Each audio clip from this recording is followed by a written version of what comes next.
For those of you just coming in, welcome. Our visiting artist today is Gabe Feenan. He's part of the full-time Hot Shop staff here. And right now we're working on getting a Marini plate up to temperature so that we can do a roll-up. So what Gabe has in the center here is called a collar, and we're going to use that collar to roll up the Marini once the Marini has been heated and fused together. So Jack is about to take out what's called a pastorelli, and on that pastorelli is that Marini plate.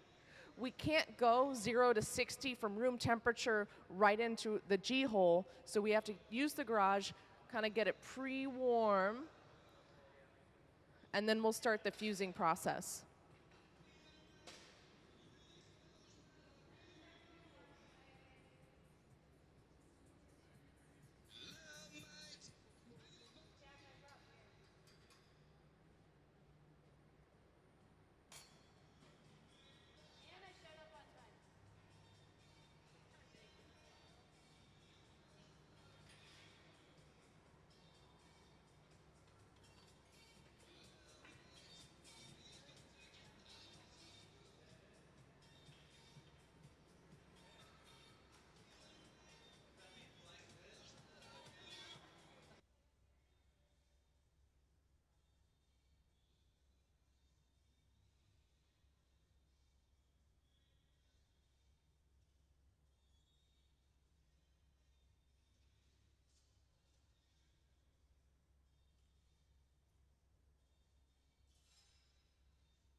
So over here in the center, Jack has started warming up that pastorelli plate.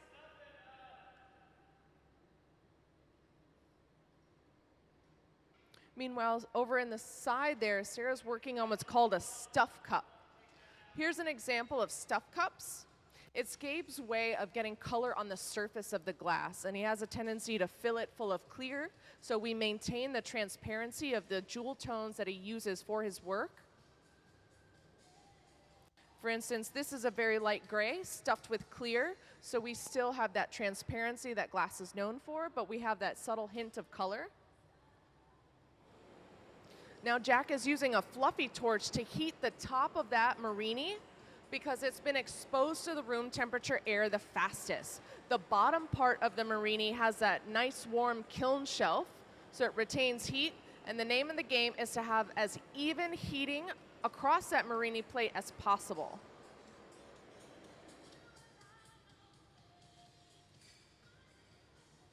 So heating up of the Marini is a quintessential technique and part of the process, because once we get it up to a certain temperature, we squeeze it, and we make sure that whole Marini plate is fused together.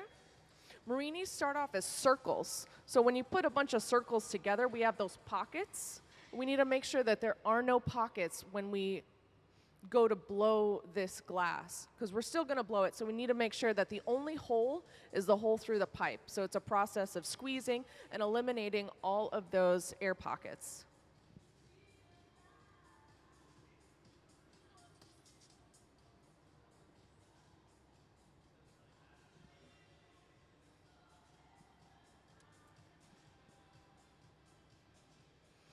And if you look on the screen here, you can see Sarah's glass that was really nice bright orange. As it's exposed to that room temperature air, becomes a duller and duller red. So the final color is actually purple, and what you're seeing is the heat inside the glass. Those G-holes are running at 2,350 degrees. All of the glass on the floor that we are using is at least 1,000 degrees in temperature. So Gabe is starting the squeezing process. You see he's got these two sword-like objects that he's using to push the glass together.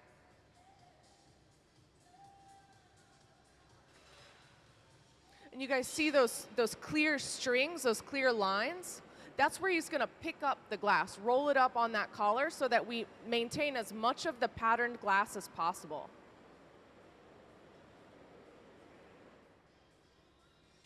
Those steel chunks are called ferretis. They make sure that none of the Marini fall off that kiln shelf.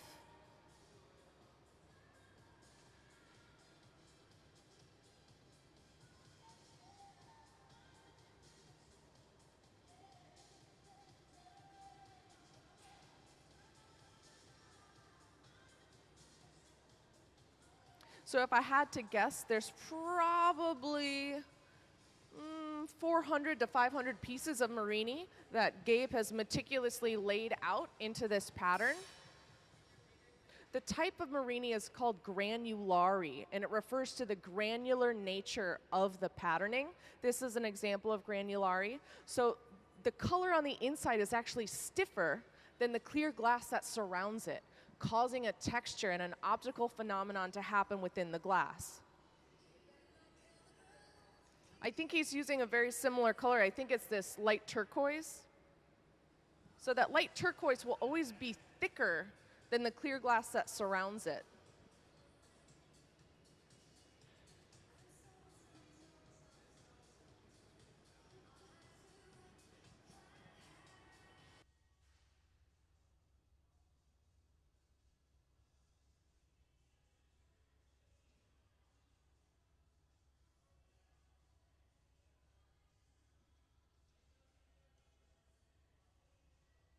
Does anyone have any questions for me?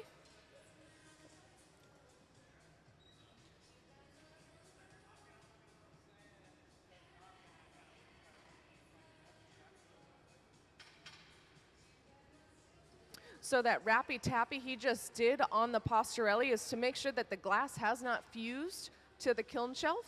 Gives it a little vibration. That was for drama. We love drama here in the hot shop. That's why we have fire everywhere.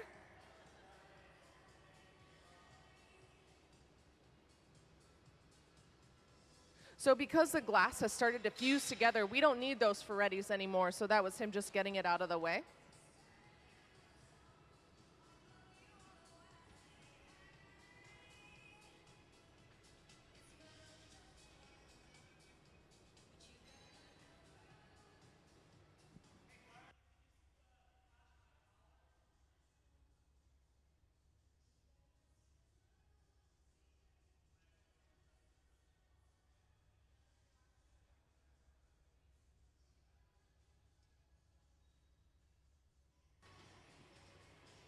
So Carly has taken that collar out of our garage where we had pressed pause on it and is starting the flashing process inside the glory hole, because very soon all of our Marini on the plate will be fused together and we'll be able to roll it onto that collar. Meanwhile, Sarah's over on the side. She's gathering up a bunch of clear glass to stuff into that stuff cup that she had made just moments ago.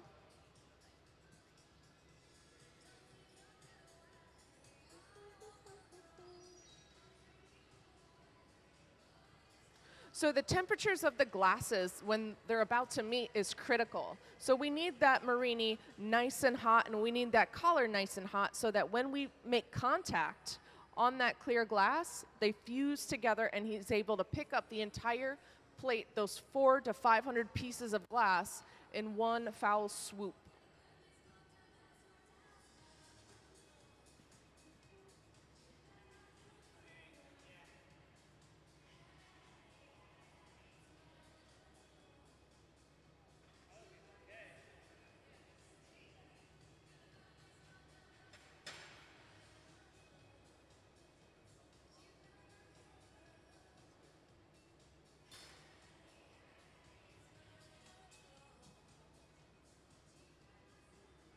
And just like that, that's how it's done. So he'll stick that Marini back inside the G-hole and continue to finalize that cylinder, and then he will close the end of that cylinder so that it can retain air pressure.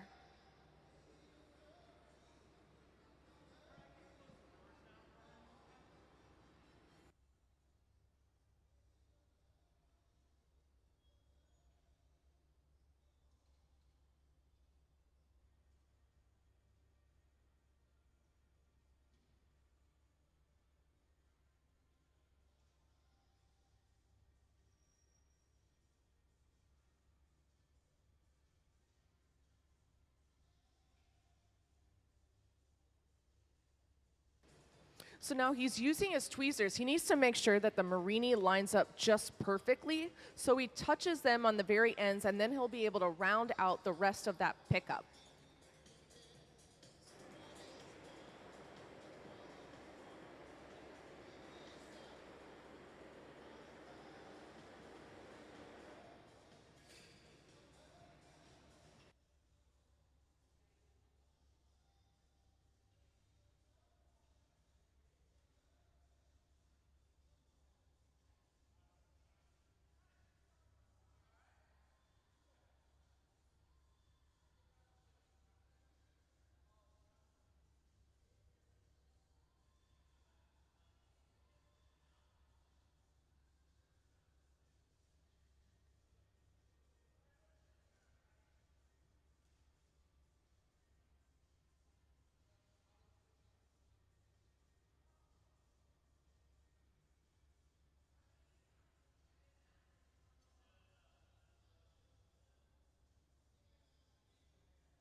So that brushing action he's doing now, he's getting all the schmutz that could have been left by the kiln wash on the kiln shelf. That is a porous material that is reactive to heat, so when those pores open up, there's a possibility of some of that dirt to transfer onto the glass.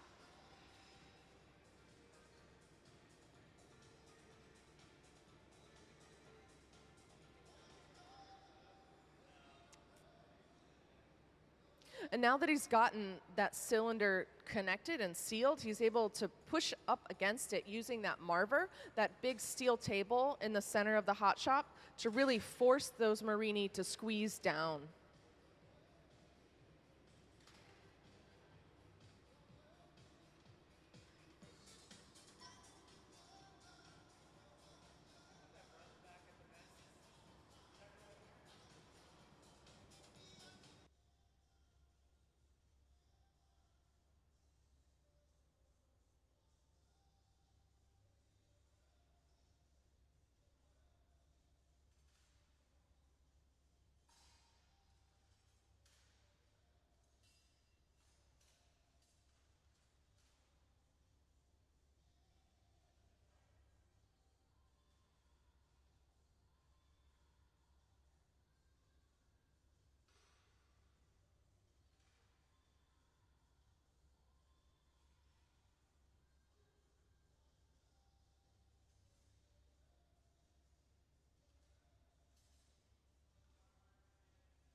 So right now what Gabe is doing is he's working on getting a nice truncated shape, a nice tapered down to a smaller diameter, so that he can take a piece of clear glass and plug the hole, essentially.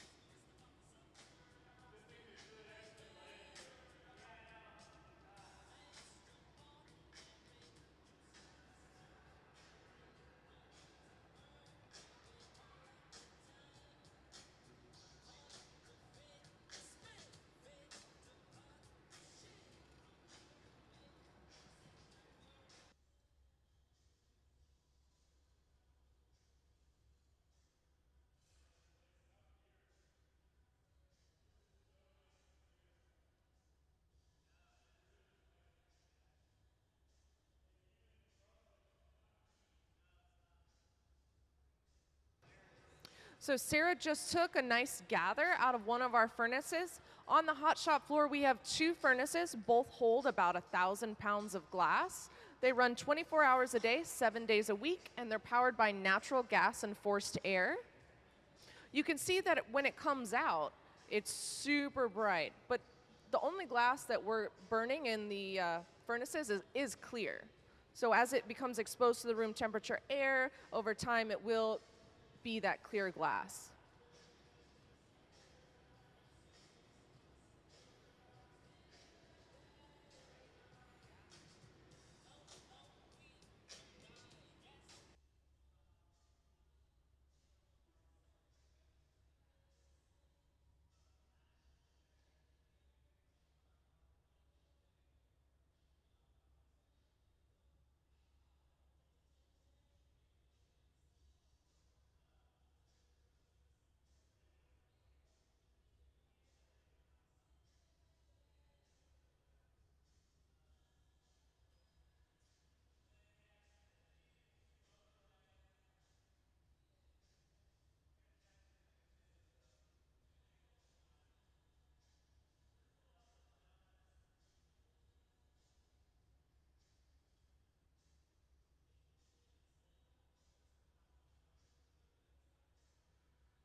So now Gabe is working on filling that hole. So he's asked Jack to grab a cookie, and that's what we call that patty of glass, of clear glass that we'll plug that hole with.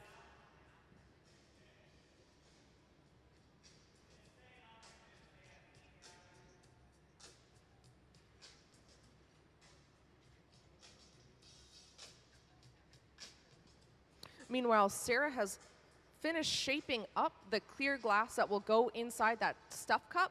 And what she's doing is she's cooling down the pipe and letting that core cool down, because when she goes to stuff the cup, she wants a nice fresh gather of furnace glass and that cup nice and warm.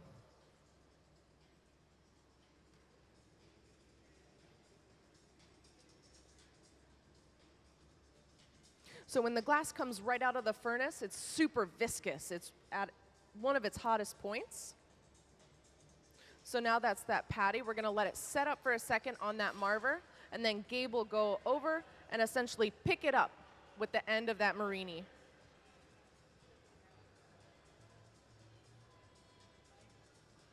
And now, theoretically, we have a closed vessel. So now we're going to be able to blow that glass into one of these forms for his sculptures.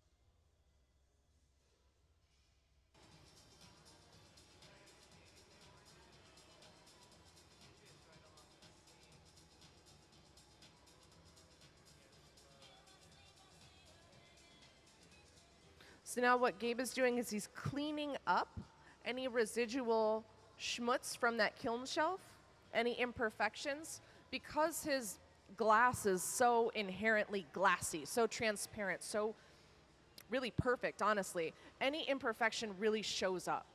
So he's doing his due diligence and making sure that any of those perfections that might be on the surface of the glass are eliminated.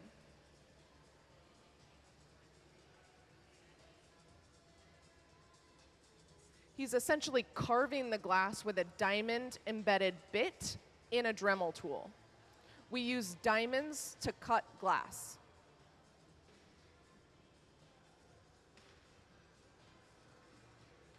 And Sarah just took her strip gather, which means she's about to stuff the cup.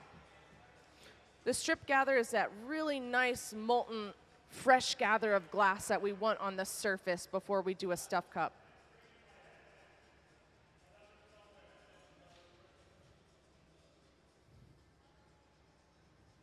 Now what's tricky about doing a stuff cup is you want the inside diameter of the clear glass to match the diameter of the cup you're about to stuff so that you don't trap any air bubbles.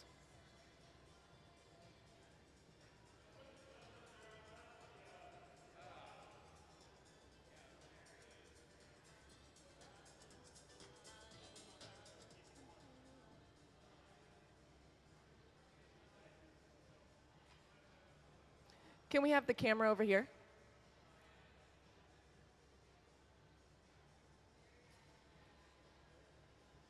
So now Jack has Kevlar lined gloves, so he's going to be able to touch that very warm stuff cup before it gets stuffed.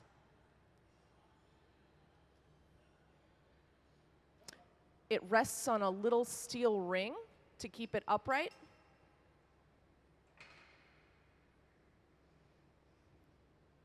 Sarah will get it nice and juicy.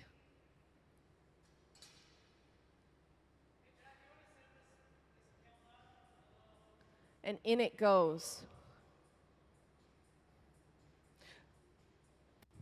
So she had a nice sharp point on that clear glass, and that was to make sure we didn't catch any air bubbles on the side. We want a nice sharp point and then press down, and it just pushes all the air out the top of that stuff cup. Now what she'll do is she'll heat up that stuff cup that's now fused to the clear glass and make it one, so pushing down the very end or the very top of that cup.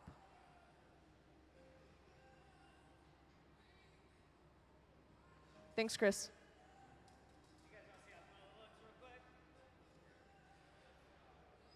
So this is the Granulari Marini. He sealed up all of our little holes. And he used that cookie to close up the end.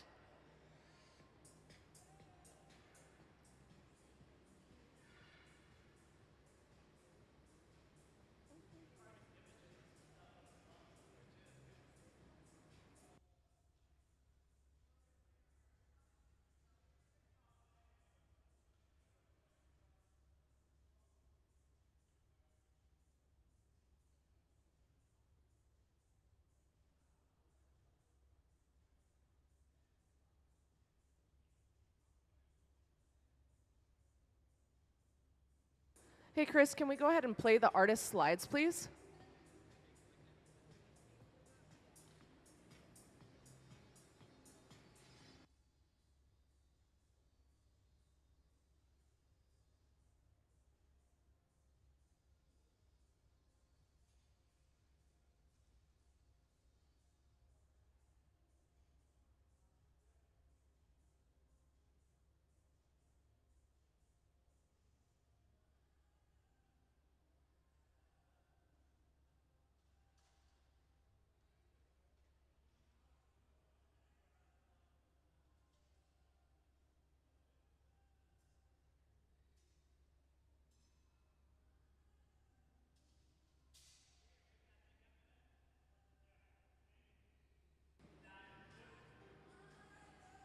Hey, can we play the artist slides? Thank you.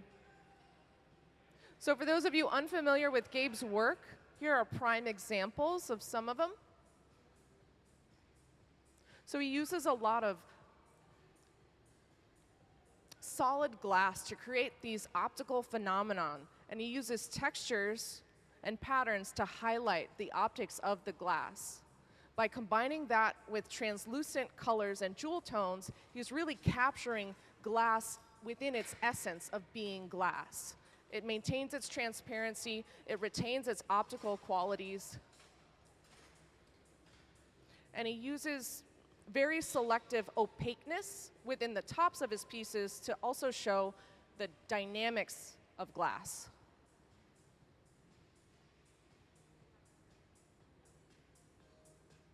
So his residency started on Wednesday, and today is the last day of his residency. He does have an artist talk at 1 p.m.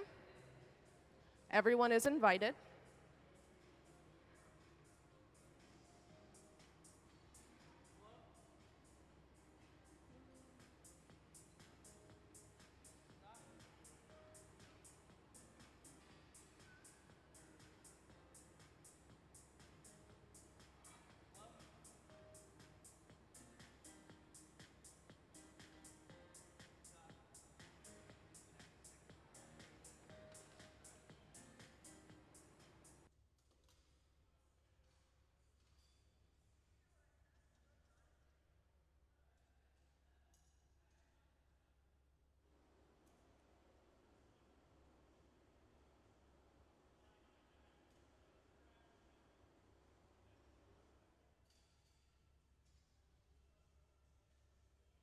So this move that they're working on right now in the center bench is called putting in the jack line.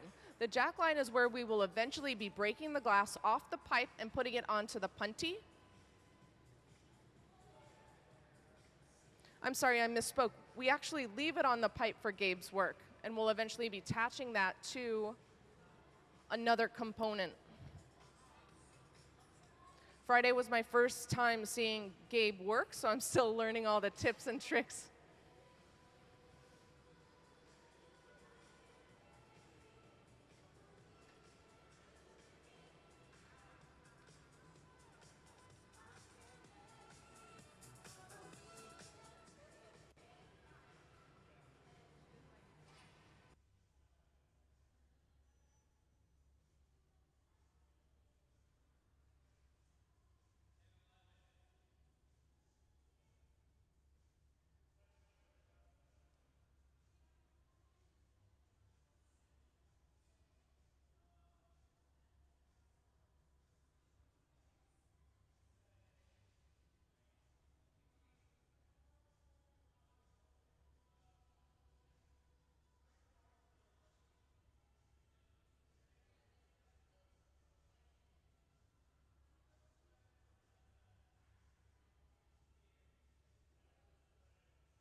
So what Gabe is doing is he's using the combination of heat and gravity and the weight of the glass to cause it to stretch.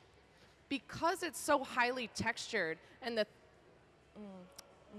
stiffnesses of the glass vary so much between the polka dots and the clear glass, to use tools a lot doesn't really work. So we really just use gravity and heat to our advantage to really stretch it out.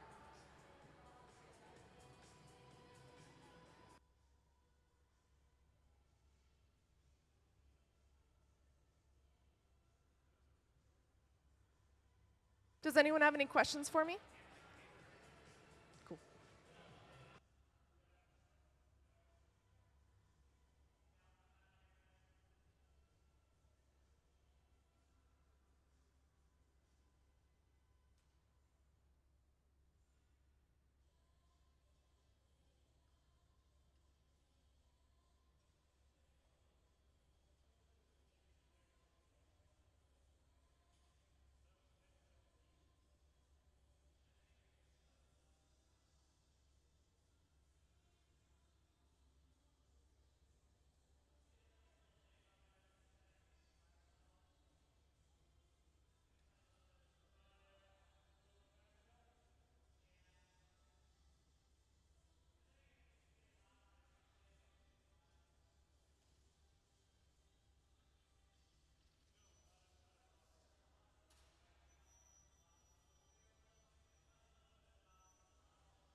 So on the hot shop floor, we have two different torches.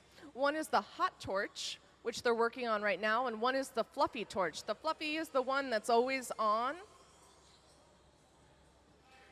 I'm pretty sure it's named because it has a fluffy flame.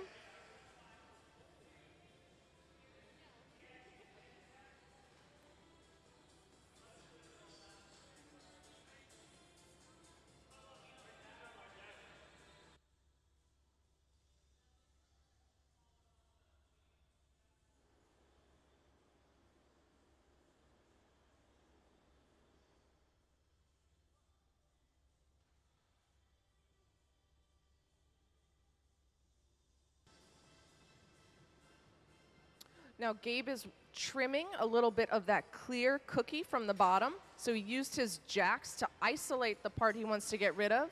And then diamond shears are able to cut the glass when it's at certain temperatures.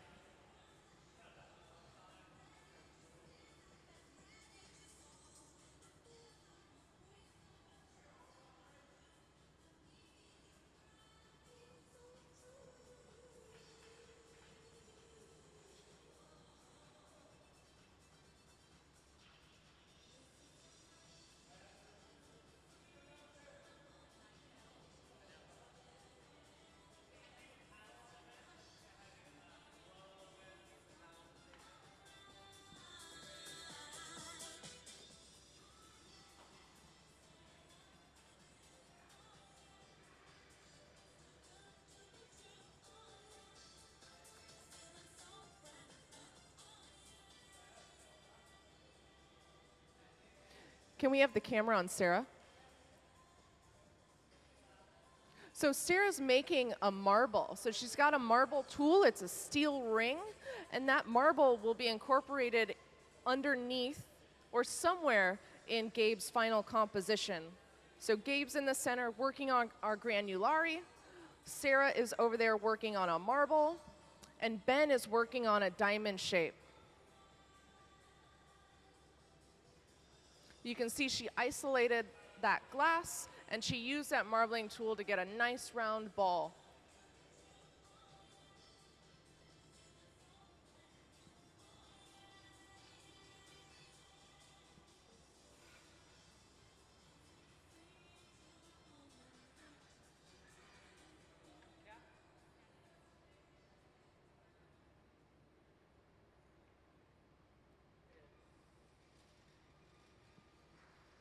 For those of you in front, you might be able to hear the chitter-chatter, chitter-chatter, chitter-chatter. That's all that texture. That's that stiff glass having less viscosity than the clear glass that surrounds it.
For those of you just coming in, welcome to the Museum of Glass. This week we have visiting artist and full-time hot shop gaffer, Gabe Feenan on the floor. His residency started on Wednesday and it goes through today.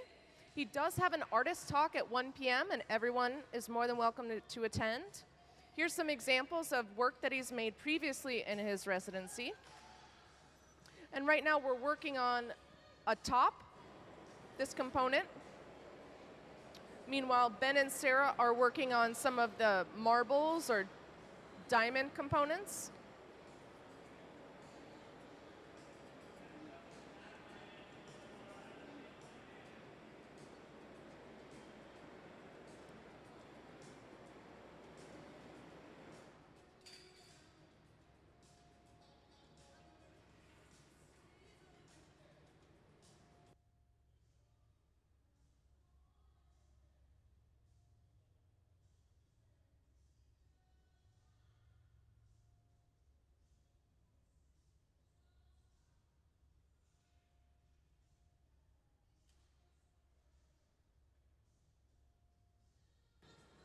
So now Jack is about to pick up some color in our pickup oven, or a color, it's a color bar kiln, something like that, that's what it's called. So basically inside that kiln are a bunch of these solid bars of color. And although they look black, they're actually different jewel tones for Gabe's work, and they're so concentrated that optically they look black, but as they get blown out, they'll reveal their true color. This color is 52. Your guess is as good as mine what that means, but we will find out here shortly.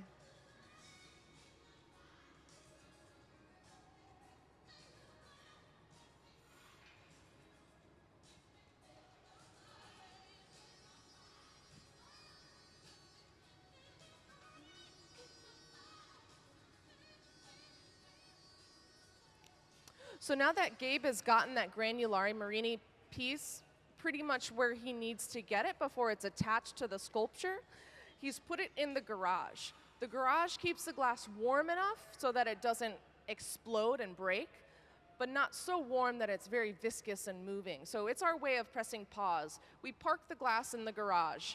That's why we call it that. Inside the garage is also Sarah's marble and a diamond. I don't know if they'll all go onto the same piece, but seems likely they will.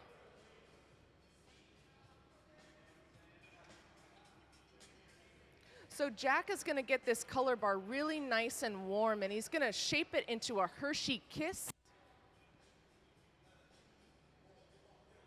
And that'll go on a clear bubble of glass, and that's how we get the color spread out.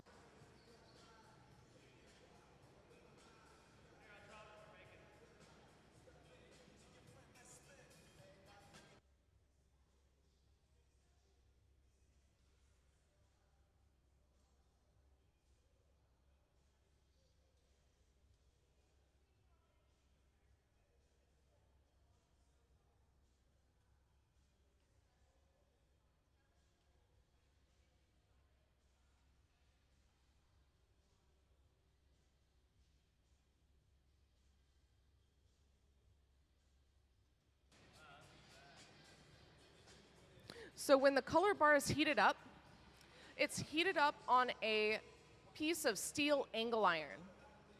Steel, as it becomes warm, releases scale. So sometimes that scale becomes imbued into the color bar, so Jack was getting rid of any scale. There's also a chance that some schmutz could have gotten on the color bar during its original manufacturing. All of our color bar comes from Germany. We've got 3 main manufacturers. We've got Gaffer Glass, Reichenbach, and Kugler Color. We're very spoiled being in the Pacific Northwest because we have access to all 3 of those through different distributors in Seattle.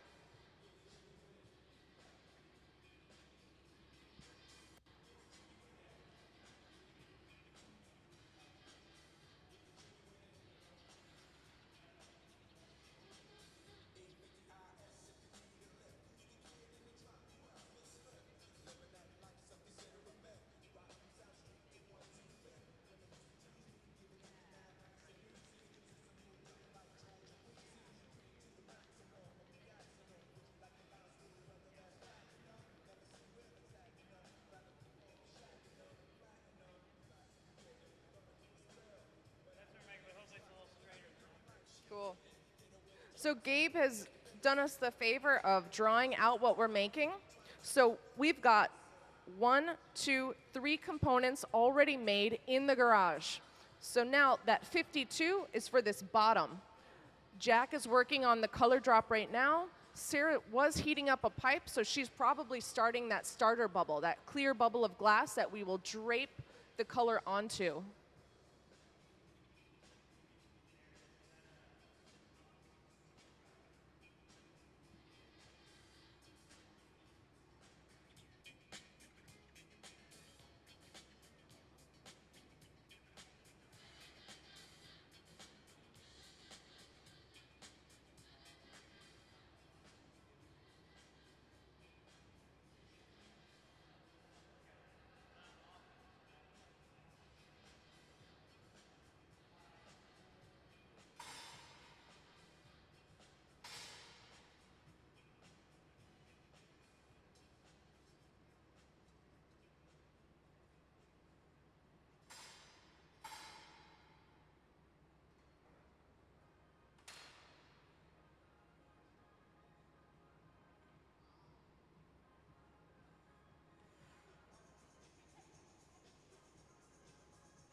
So what Sarah did right there was it's called popping the bubble. And what you do is you blow air inside the pipe and then immediately put your thumb on the mouthpiece. And as that air is exposed to the molten glass, it begins to expand. And that's our way of starting the bubble on the inside. If we were to not start the bubble right away, we could clog the pipe and it's a nightmare. So you always want to make sure that you get that bubble started.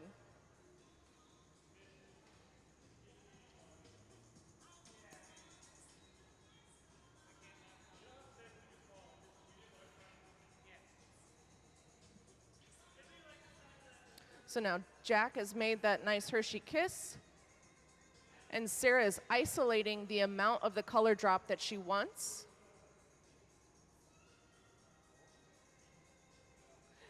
And her bubble is a nice pointed shape so that we can make the 2 points touch, and then we'll use the marver to drape over that color so it's evenly distributed.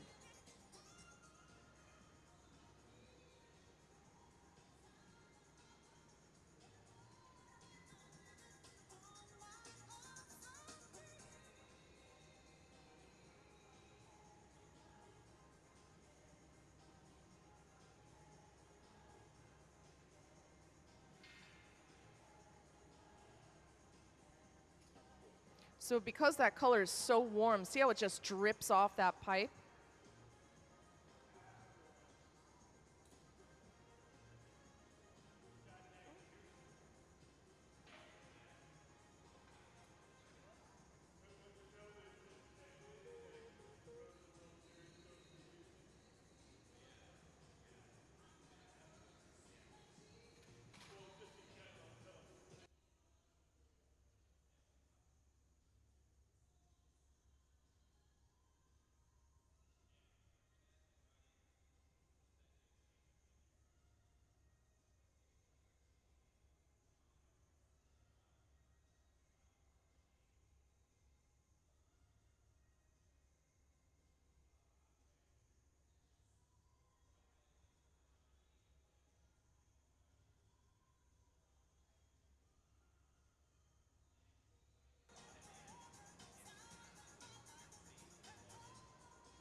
And now what Sarah's doing is she's using that marver to move the color from only on the tip of that clear bubble all the way across the sides.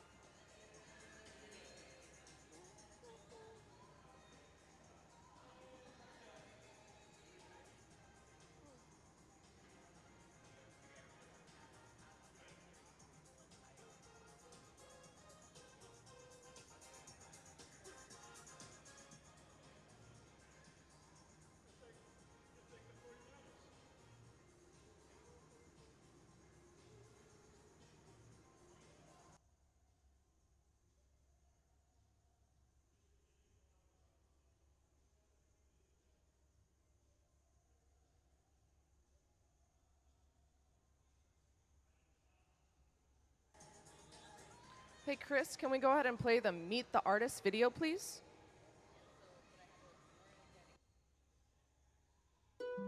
One of the things I really love about glass is how responsive it is to just everything you do. I would say I'm a 9-to-5 craftsman because I have to make things for people on a daily basis or help people make their works. You know, I always told myself that I'm not gonna try to make my own work until I really feel comfortable with the material, because there's no way I can translate what's in my sketchbook to reality if I don't have the skills to do it.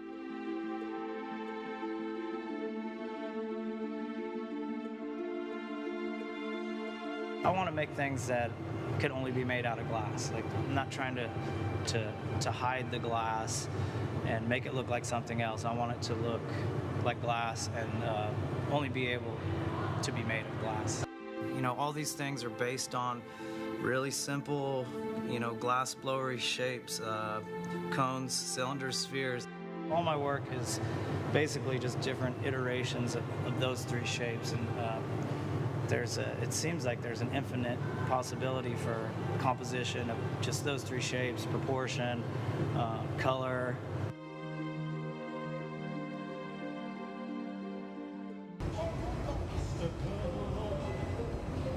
I spend hours in my sketchbook just drawing simple shapes and, you know, thinking about how to make them, dissecting each little part and really trying to focus, make each part as clean as I can. And, you know, there's the human hand in there, so there's always going to be something that I don't want to say imperfect, but makes it look handmade. And I like that about the glass, like that it's, you know, no matter how hard I try, it's never going to look like a machine made it. You know, maybe at first glance, it's like, oh, wow, that looks like it's been carved or something. But then when you really look close, you see this softness in the glass. That's just the material. You know, you can't, when it's hot, you can only do so much. And I try to do as much as I can to make it look as perfect as I can. But I think that's, if I could make it perfect, then I would get bored. I think one of the things about glass, if you're going to be the maker of the object, is you can have, you know, so many good ideas, but can your hands pull it off? One of the things about working here at the museum is I think we pride ourselves on feeling like if somebody gives us a drawing, we can figure out a way to make it. And I mean, I owe that to all the visiting artists, including the kids design glass. Like, that's really made me kind of feel like there's no rules. I mean, being part of this team for 17 years is, I mean, it's kind of defined who I am, I think. I hope that's centered. If you would have told me 20 years ago that I was going to be doing this, making the things that I'm making now, like, there's no way I would have imagined that. Like, Faster? It's like perforated. I know I wouldn't be where I'm at today without being part of this team. I mean, it's we've pulled things off that I just didn't think were possible. Flip. One more flip. Take it. Got it.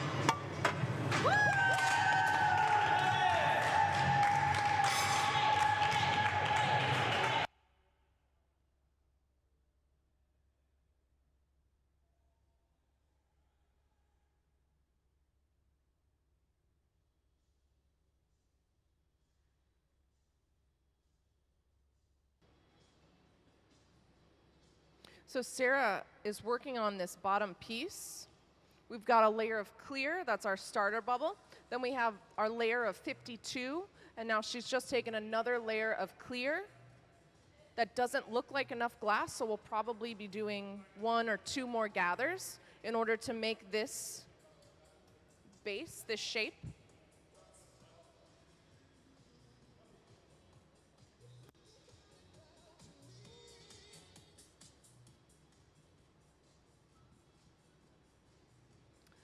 Does anybody have any questions for Gabe or his process? Cool. That's good. We're all just waiting until 1, where you're going to answer all of our questions.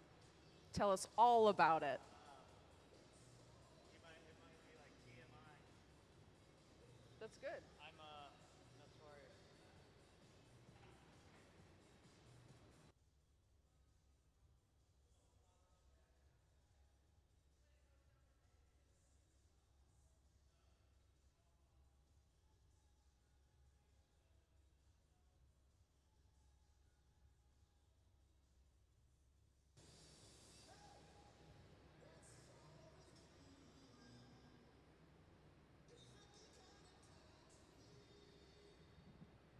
So what Sarah's doing right now is called a strip gather.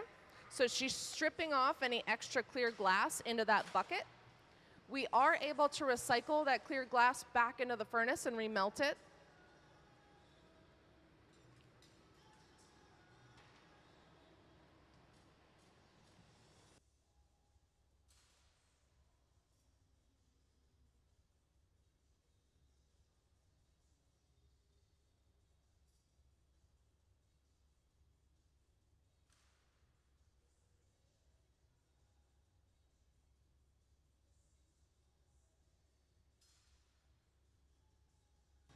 So there was a little something in the glass, so Sarah's cleaning it up.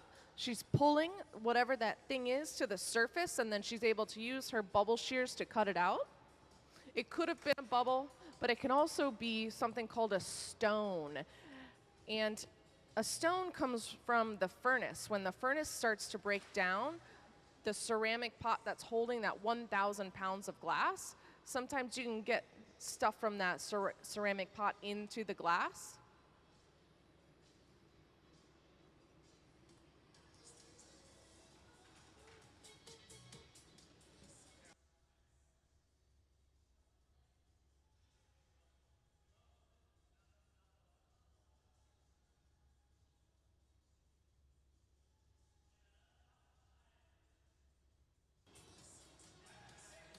So when they do find a bubble, they use a squirt bottle full of water and they squirt the top layer of glass. It causes all of those bubbles, because they're so thin, to pop.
So Sarah's letting her core cool because she's preparing to take another gather of glass. If she were to go into that furnace super molten hot, all of that glass would just slough off into the furnace. So we let the core get really nice and cold. Remember, cold's a relative term. It's at least 1,000 degrees at any given point.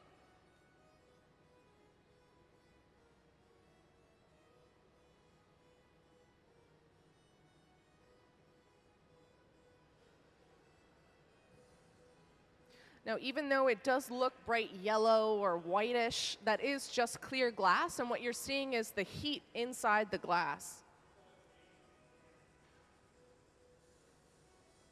The tool she's using to help shape that molten glass is called a block.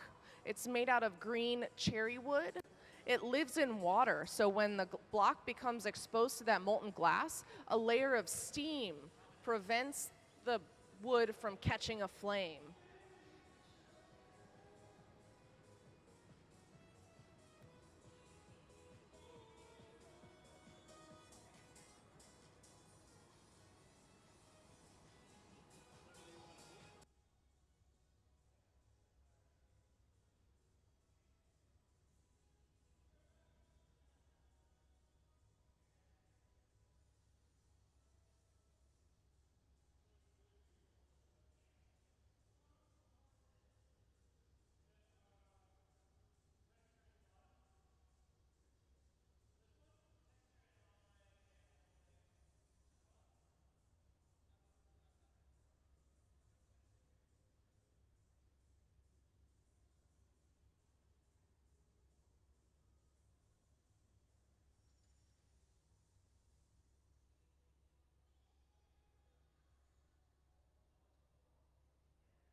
All right, so they're letting that core cool down again. They're going to take yet another gather of glass.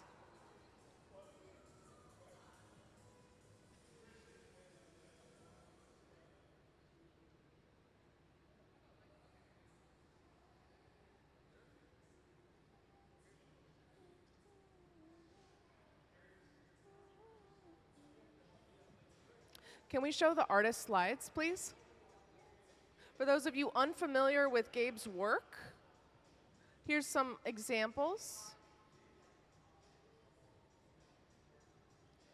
Can you pause button on this slide? So you see that purple one in the center there? You see how there is a line between the gathers? So that is that color on the inside, and then there's clear on the outside. So that's what we're aiming for with this.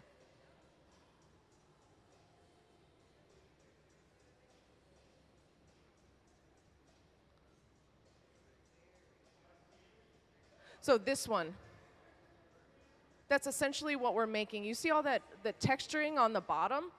It's very similar to this one as well. That's the same texture that's going to go on this piece that we're making right here. And we've got the diamond and the sphere already made in the garage, ready to go. And we also have our granulari marini piece for the top in the garage, ready to go. So this is going to be the base. Thanks, Chris. Welcome back. Long time no see.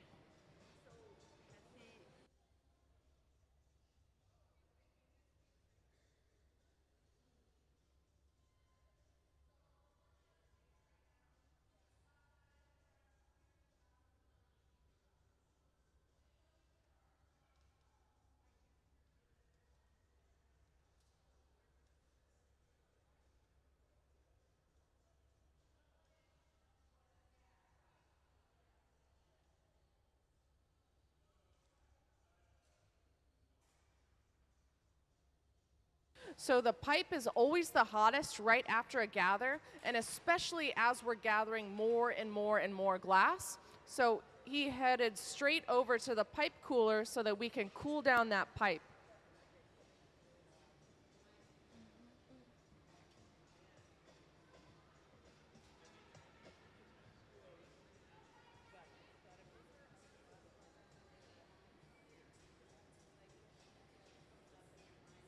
By hanging out at the pipe cooler, you're also able to let that glass cool down a little bit, because when the glass is right out of that furnace, it's very unruly. So we want it to be just a little bit set up.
So now that Gabe has gathered all the glass we need for this base,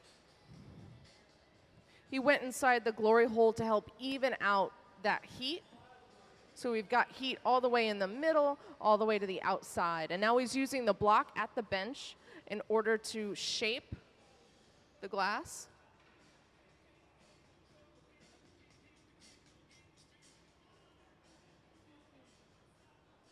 So now, because we're working with such a large amount of glass, the radiant heat really starts to show its head. So he's put on a Kevlar sleeve to help protect him. We've also got paddles that are used to shield him from that radiant heat as well.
So now what we're about to do is we're going to put in the jack line. And what I was talking to Gabe about was making the piece icy. Ice is the term, I guess, technical term, slang term, I'm not really sure. For the clear glass on the outside, we call it ice. So in order to create the optical phenomenon Gabe's known for within his work, he's always working on either the solid side or very thick side. So he's going to keep it icy. And in his drawing, you can see this line right here.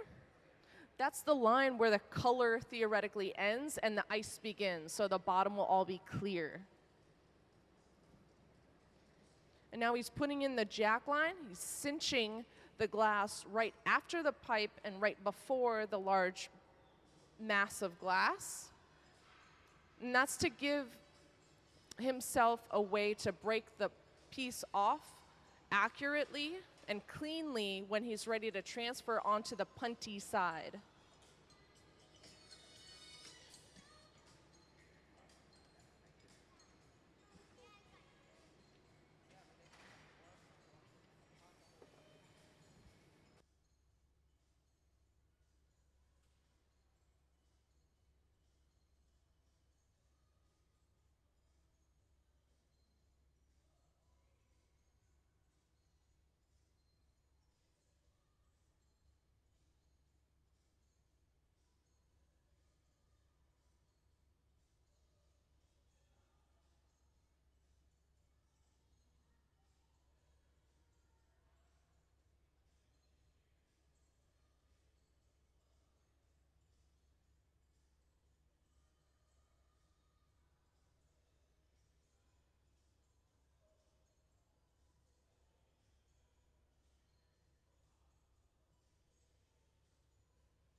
So what Gabe is doing now is he's actually shaping this part. Because with glass, you actually work backwards.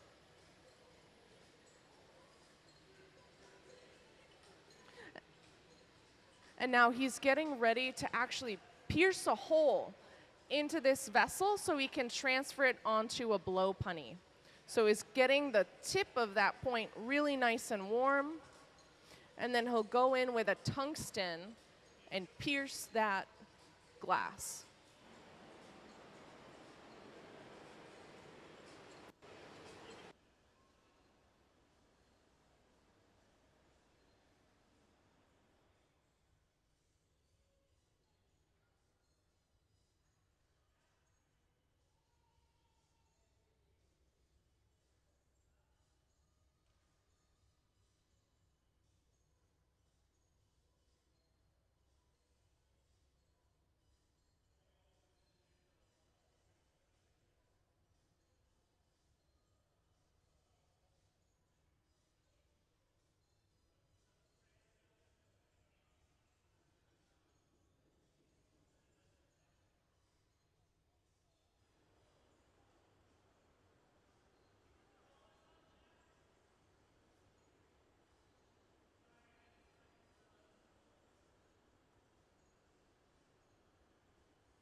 So now Gabe is using a piece of cold room temperature glass in order to score the center, because that's exactly where we want our hole to be pierced.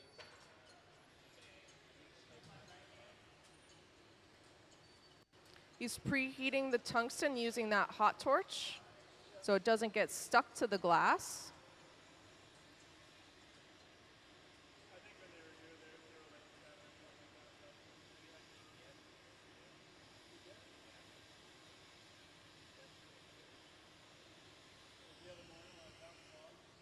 So now that he's made that hole, Ben has already gathered up a skin on the blow punty. So he'll gather up one more layer of glass on that punty, and we'll be able to blow the glass from the opposite side now that we've gotten this part shaped. So our punty is going to go right here. He just pierced it right here.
So before we lose access to that bottom, Gabe's going to go ahead and start the texturing process.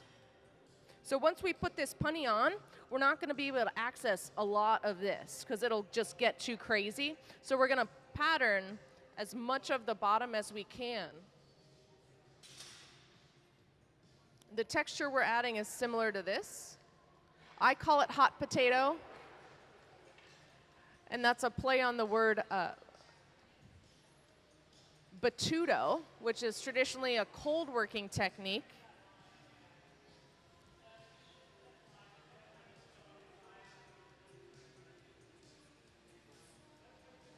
So Jack's using the hot torch to get that first layer of ice remember, because we're only really going to be texturing the clear.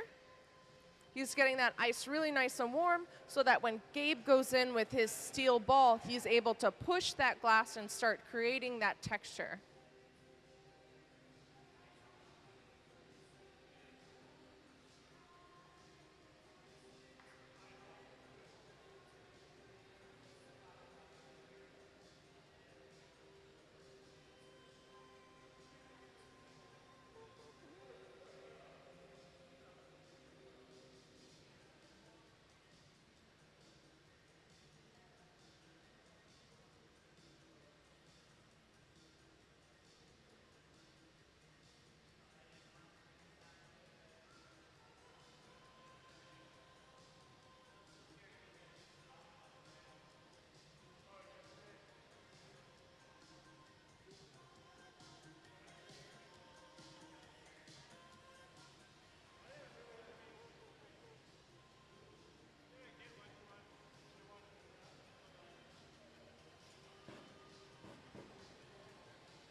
Does anyone have any questions for me? Question is, what color did they use for the base? And the answer is 52. I don't know what 52 means, but let me ask.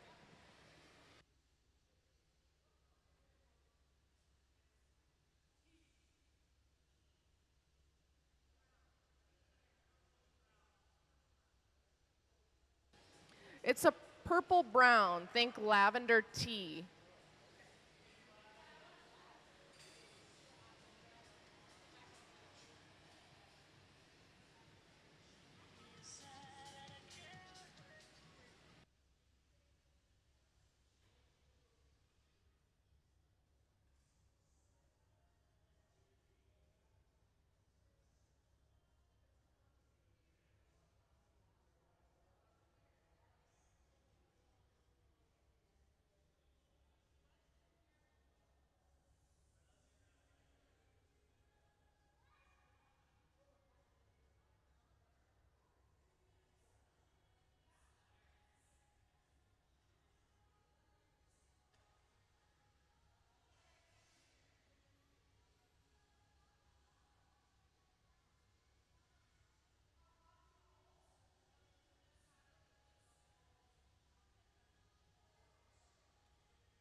So the question is, how are we able to pierce the glass? And so we use a mixture of temperature, so heat, and then we use that tungsten. So the tungsten has a very high melting point, so the glass melts first. So we heat up the tungsten, you have residual heat on the tungsten, and more heat from that hot torch, and then shear force.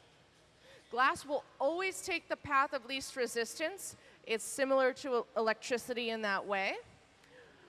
So it'll move the most where it is hottest. So that's how glass blowers are able to manipulate glass using only heat. Because we heat it where we want it to move, we chill it where we don't want it to move. So Jack is using that hot torch on the surface of the glass so that the glass will move when Gabe is using that steel ball. So that's another example of that in action.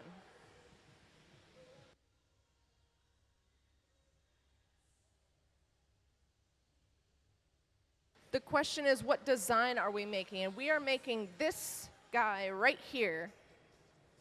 So we have the 3 top components. We have our Granularia Marini piece, we have our sphere, and we have our diamond. And right now, we're working on the bottom half of our base.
For those of you just coming in, welcome to the Museum of Glass. This week on the floor we have visiting artist and full-time staff Gabe Feenan doing a residency. His residency started on Wednesday and it goes through today. He also has an artist talk at 1 p.m. For those of you who aren't familiar with Gabe's work, we've got two prime examples on this lit pedestal right here. For those of you who are interested in the work and have Instagram, he can be followed at Gabe Feenan _glass.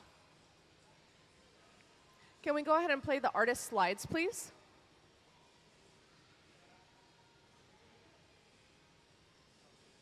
So here's some examples of more of Gabe's work. You can see that he uses this technique of texturing this very thick glass to create optical phenomenons. He combines that with the use of jewel tones to really epitomize glass and what it has to offer as a material. He subtly uses the opacity of duro and cane to create other optics within the glass, as you can see on the top portions. So he has a combination of using blown glass and solid sculpted glass to create these very geometrically inspired pieces.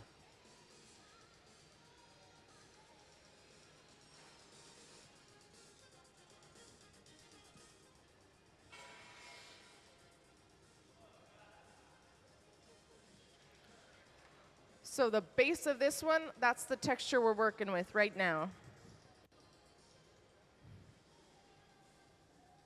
For those of you who missed it, this is the final piece that we're working on. Inside the garage, we have our granulari marini, we have our sphere and our diamond, and right now we're working on the base.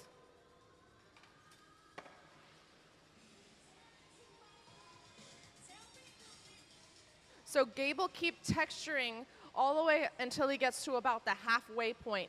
And then we'll attach that blow punty and begin the process of texturing and manipulating the top half.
Does anyone have any questions for me?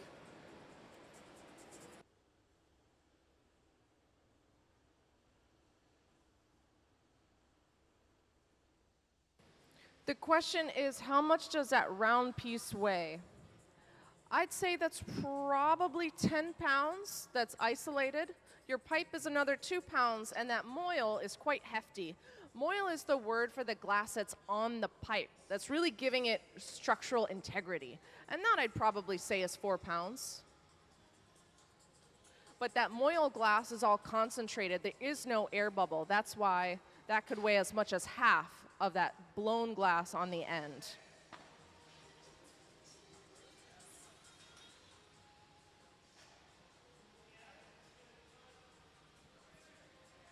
I do have to add that when you have about, what I calculated, maybe 15, 16 pounds total, when you're holding it 5 feet away from you, in combination with the heat from the glory hole, you know, there are better places to be.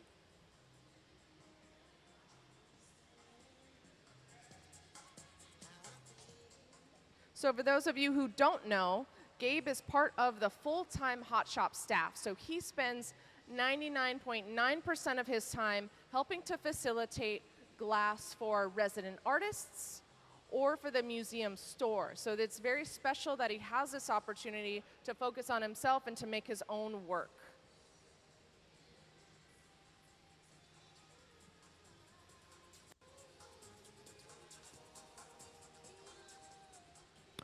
For those of you who are creatives, by the way, and would like to apply for the Museum of Glass residency, applications close November 1st. You can find it on Submittable. You do not need to have ever touched glass. We like seeing painters, textile artists, sculptors, metal workers, and then we help to facilitate that work. So that's what Gabe does a lot of the time, is he helps other artists create their dreams in glass.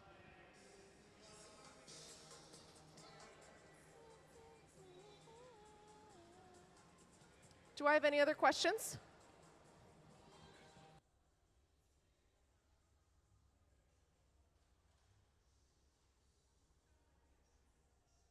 The question is about that radiant heat, and it is quite warm. That's why Gabe has that sleeve on.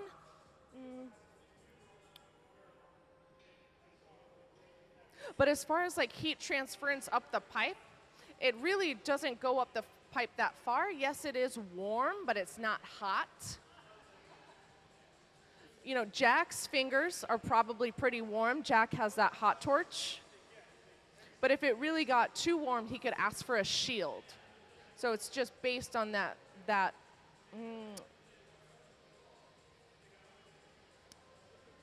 they're used to it, I guess. So Gabe has been working here for 20 years here at the Museum of Glass. He was one of the first glass blowers to be hired on. Ben, with the glasses on his head, he's the hot shop director. He's been working here for 21 years. Sarah, who has the pipe in her hands right now, that's 17 years. And Jack and Carly are both here for the day. They're not part of that full-time staff. But everyone on the hot shop floor has been working with each other for quite a long time, which adds to the smoothness of the team effort. I just celebrated my first year, now that I'm thinking about it.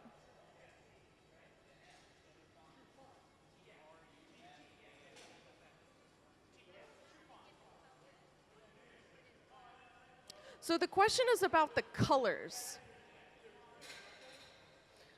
I'm not sure if you can see it, but there's these bars, these chunks. So that's color concentrate.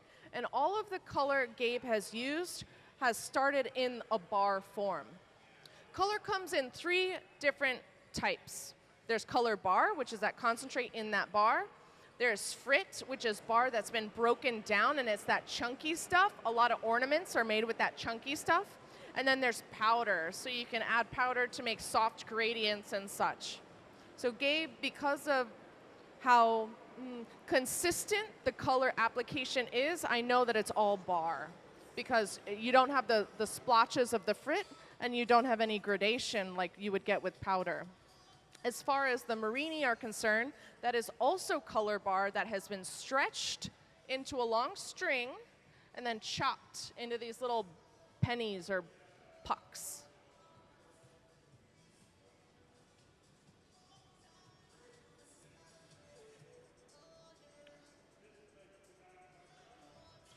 So Ben has taken that blow punty skin out and taken another fresh gather.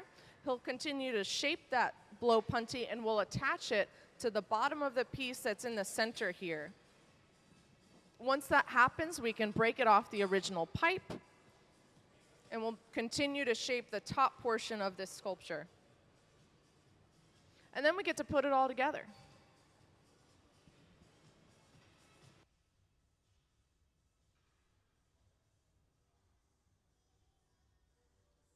The question is, how do we get the color in the glass in the first place? It's a bunch of chemicals. It's a bunch of components. So glass is mostly soda lime and sand. But the color concentrate is soda lime, sand, and a bunch of other stuff. I know that the reds have gold because they're way more expensive. So reds, pinks, and purples all have gold inside them. And that's one of the chemicals in there. As far as like the blues and greens, I don't know. Sorry. Huh? Cobalt. Yeah, I don't know what makes the cobalt. But it's some chemical structure in there, you know. So we get all of our color bar from Germany. We have 3 main manufacturers, Reichenbach, Kugler, and Gaffer. Gaffer used to be homemade here in the United States, just outside of Portland, but they have since ceased operations in Portland and moved to Germany. So now all of our color is coming from Germany. So they have all the recipes. We're spoiled here in the Pacific Northwest with influencers such as Dale Chihuly, that we've got all of those distributors local in Seattle. So even though our color is made in Germany, we just need to go downtown and we can buy whatever color we want.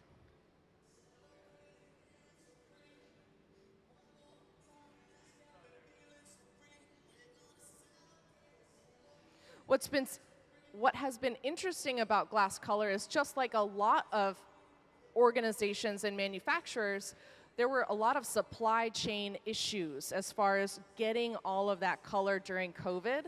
So some of those glass prices skyrocketed. Like certain blacks quadrupled in price. So I'm part of this Glassies forum on Facebook.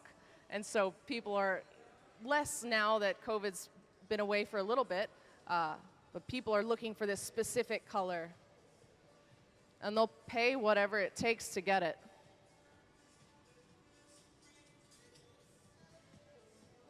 So now Gabe is putting a jack line in that blow punty so that when we're ready to break it off for the final break off, it's nice and clean. He cinches in that neck. He's making sure it's really nice and on center. We want both pipes to be perfectly aligned with one another so that the piece doesn't rock and roll when we're turning it.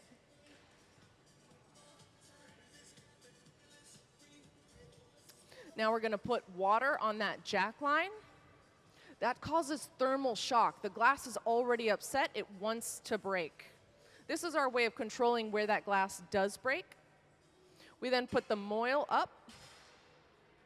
Right like that, that's how it's done. So that's that thermal shock. So we put that water on there, then vibrations cause that final fissure of the glass.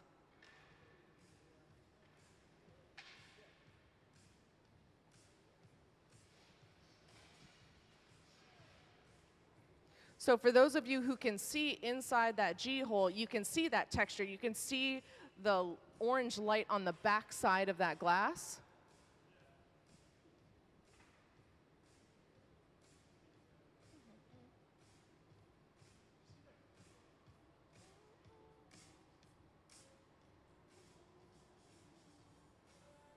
So right now, Jack is shielding him from heat. So it is hot. But Jack is using those paddles to make sure that the least amount of heat gets to Gabe's hand as possible.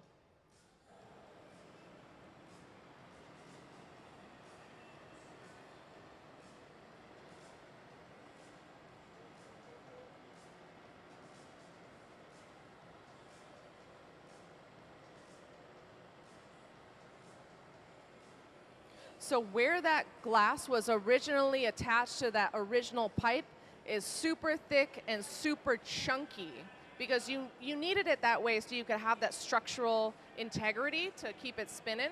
So now we're going to focus on that lip, get it nice and warm, and then begin the shutting process because right now we've got a big hole, but we want to be able to blow the glass, so we've got to shut that hole and trim off a little bit of that super thick neck.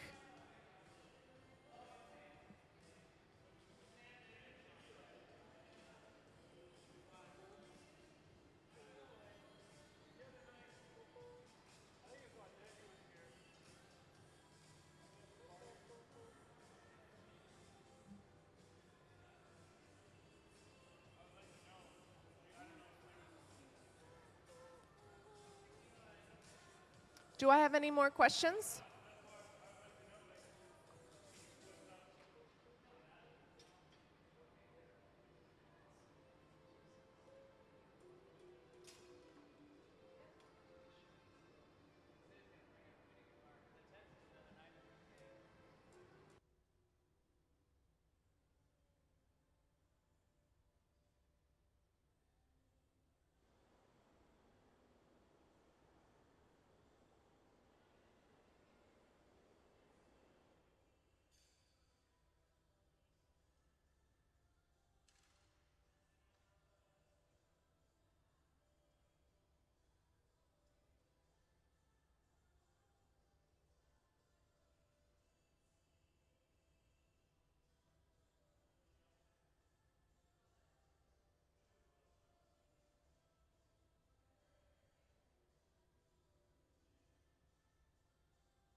So now that we got that glass really nice and juicy, you can see he's using his tweezers to push that lip down and to seal that vessel.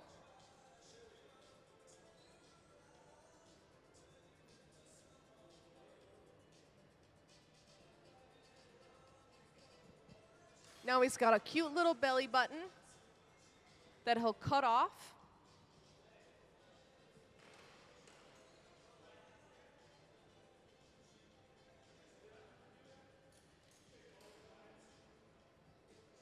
And now it's a sealed vessel. Now he can blow it from the opposite side.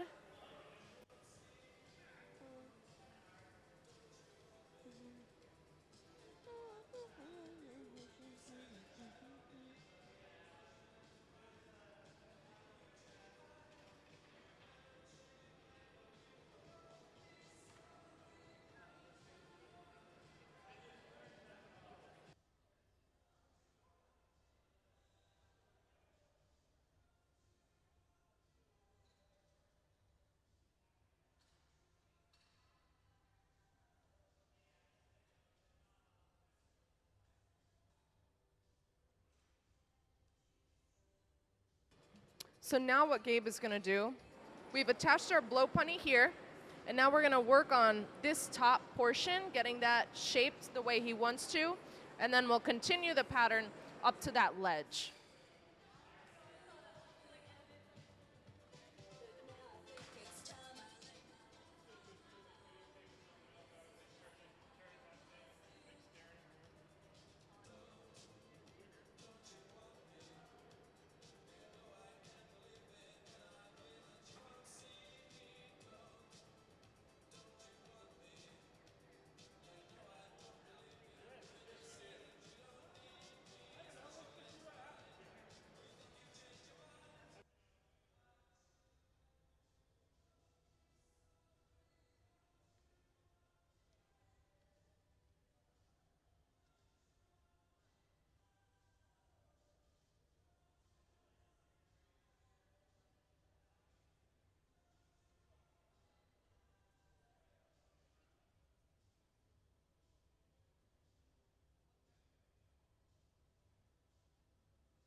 So now Jack is using that paddle to shape that peak.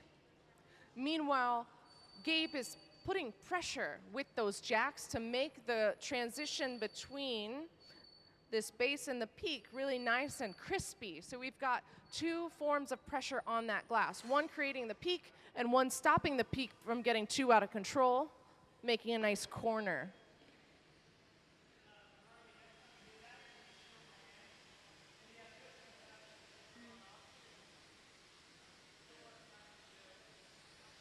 And so Gabe wants that corner even crispier. So he's using that heat, and he's going to heat that edge so that he can get it really nice, a really nice transition between the two.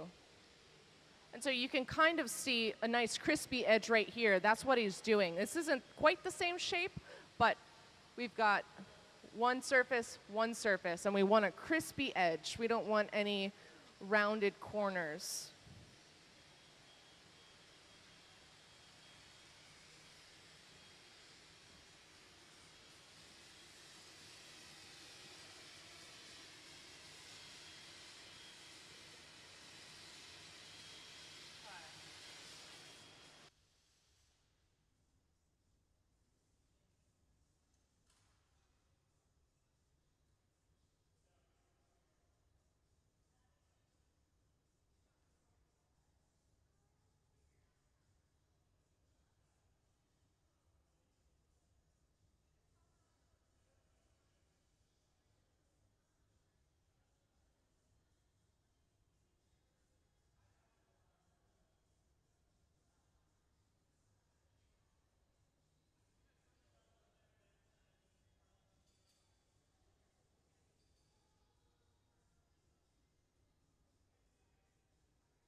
So the angle in which Jack is holding that paddle determines the angle of the peak.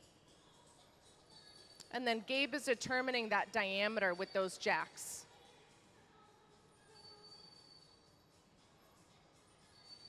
So just in case there's any confusion, there's Jack on the floor with the Mariners t-shirt, that is Jack, and then the tool is also Jack's.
So Gabe has just called that that is the final shape. So now we'll start the texturing process.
For those of you just coming in, welcome to the Museum of Glass. Right now, Gabe is finishing up the base part of a sculpture that we started this morning. Here is a drawing of the final sculpture. Inside the garage, we've already made our granulari marini piece, our sphere, and our diamond. And right now, we've finished this portion, and we're just texturing about that much before we begin to assemble it all together.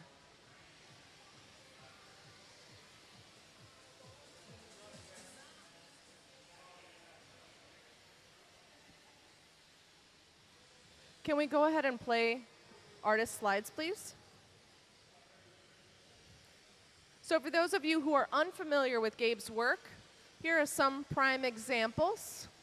You can see that he uses this texture quite a bit to create optical phenomenons within his glass. So the bottom of that piece is exactly the same texture. He plays with a mixture of transparent colored glass and opaque designs at the top. He uses a lot of jewel tones that really play into glass and how it's a transparent medium.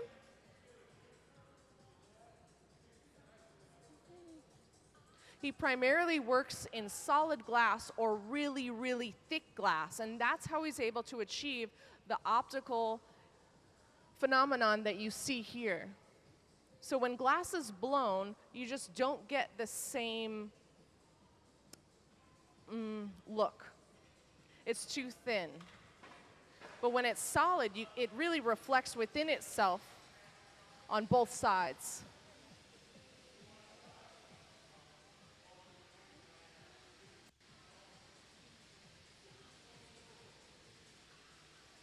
For those of you who didn't know, Gabe is the one with the ball in his hand right now. He's ready to really sculpt that piece of glass. So we're all here at the museum today for Gabe.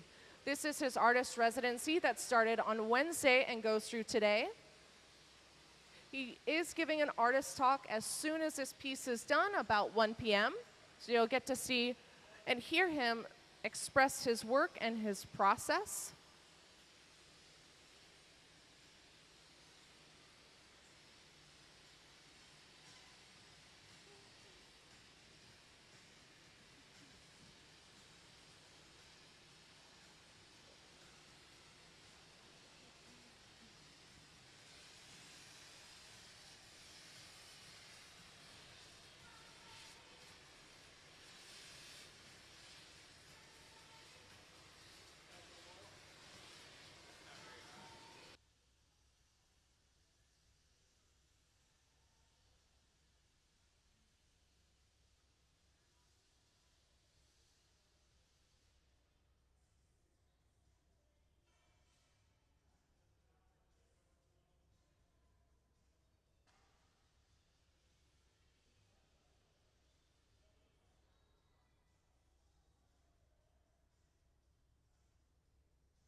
So some of you might be wondering why they have to keep going inside the hole and heat the whole thing up again. So the glass has to be at least 1,000 degrees at any given point. If it chills out more than that, it will explode because of the thermal shock. So we need to constantly be flashing it, is the technical term, back in that G-hole so that we can maintain a nice copacetic heat. Every once in a while, you can see them using the torch on the pipe. They're heating up the moil. So the moil refers to the glass that is attached to the pipe on the end. And because that is farthest away from the burner inside the G-hole, it gets colder faster. We don't want that moil to break, so we need to give it some love, give it some heat. Yes. We're going to put this all together. So I would say we'll start assembling it within the next 15 minutes. I think based on the amount of real estate he needs to cover, he's got one more heat after this, and then he's probably got it covered.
So Carly has moved the next piece to be assembled into this sculpture onto the hot side of the garage. So we know we're going to start putting it all together.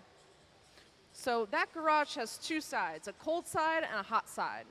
Both are at least 950 degrees, so relative terms, right? The cold side is farther away from our ribbon burner.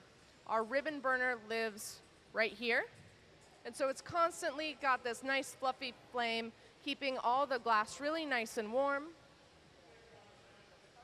So she heat up that diamond in the ribbon burner, and now she's moving on to the G hole using a little fluffy torch.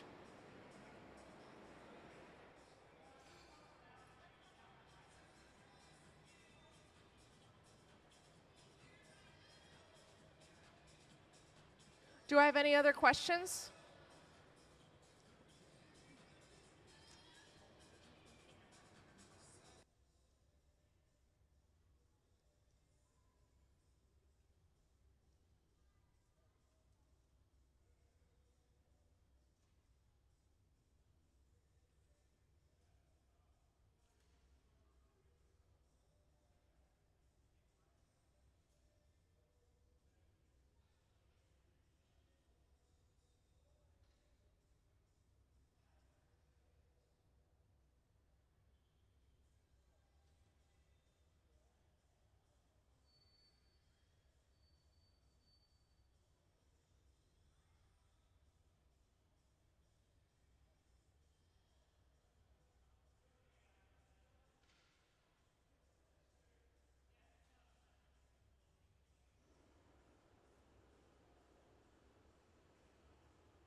So now when we go to stick this second piece of glass on here, we need both the peak of our base and the very end of that diamond nice and warm.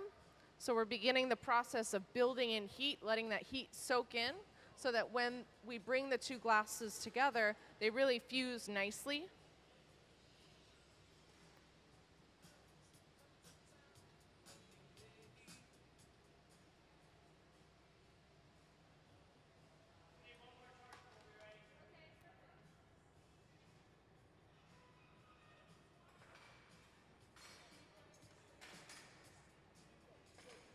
So we're going to play a little game, and it's called Everyone Please Give Gabe a Round of Applause every time we add a new piece. So we have to wait until the piece is added.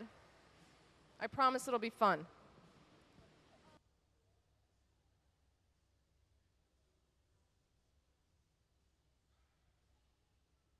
The question was about whether this is somebody else designed it or not. Gabe is the primary designer. He is the primary artist and facilitator, and he does work here at the museum most of the time facilitating work for other glass artists or other artists in general.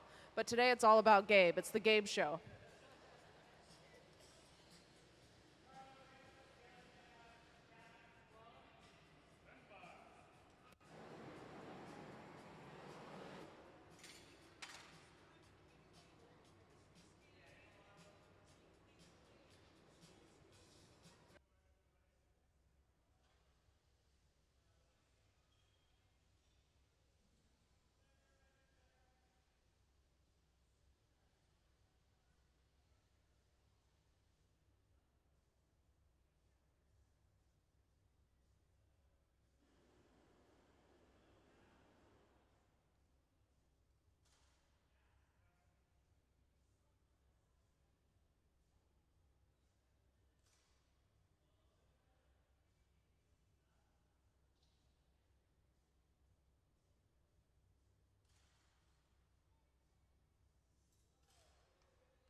There we go.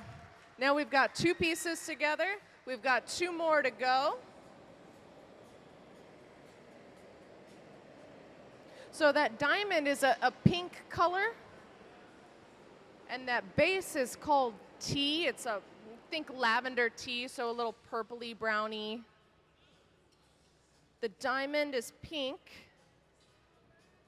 It's actually reddish. Sorry, it's reddish aurora.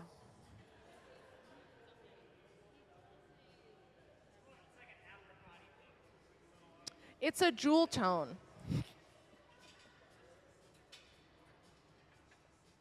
And now Carly's starting the process of getting that sphere in the ribbon burner.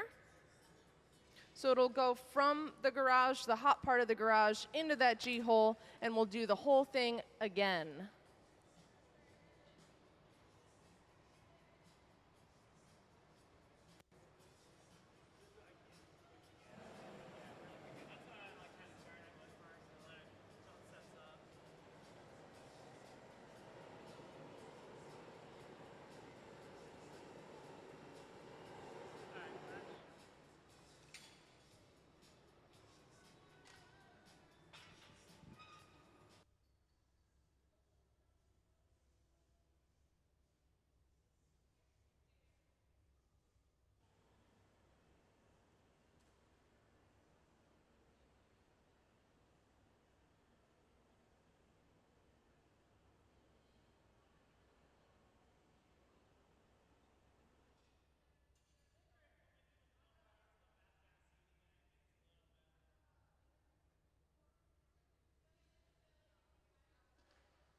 Now 2 is about to become 3. We're about to add the sphere on top of our diamond. So Sarah has soaked in a bunch of heat in that sphere. Jack has soaked in heat in this diamond, so when they come together, they will fuse.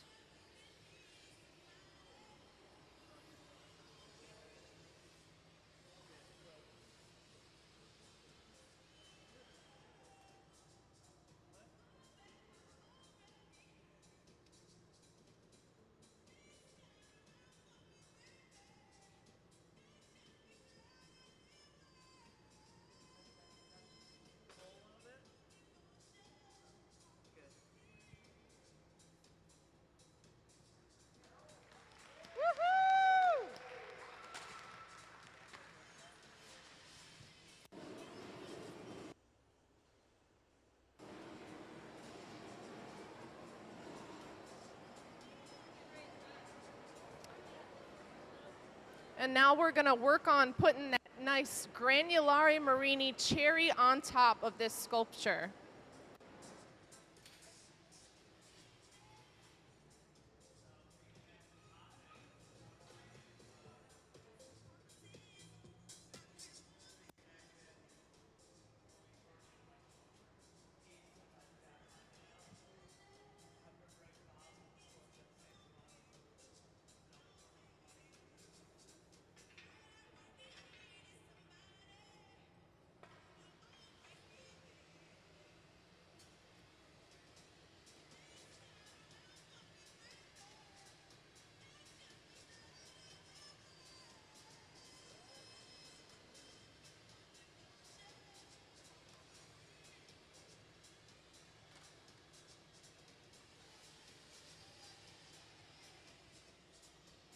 So now Gabe's just cleaning up where that sphere was attached to the punty. So he got it nice and warm. He pulled out that little bit of clear and then used his diamond shears to cut that off.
That is our fourth and final piece. So what happened there and why they were heating it was they were trying to make this perfect storm of that glass to want to break right at that neck. So they were using that torch, getting it really hot. Then they introduced the water, which causes thermal shock to happen. And that's how we control where and when the glass breaks.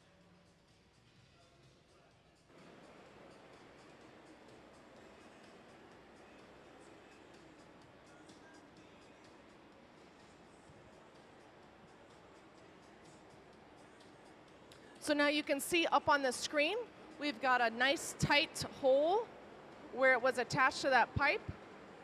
So now our next move is going to be to open up that opening.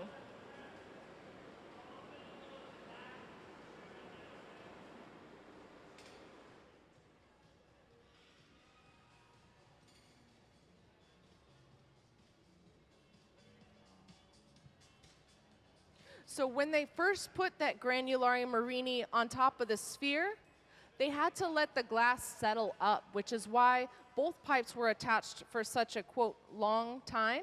They needed that glass to stiffen up so it had the rigidity and the structural integrity to stay attached without flying all over the place.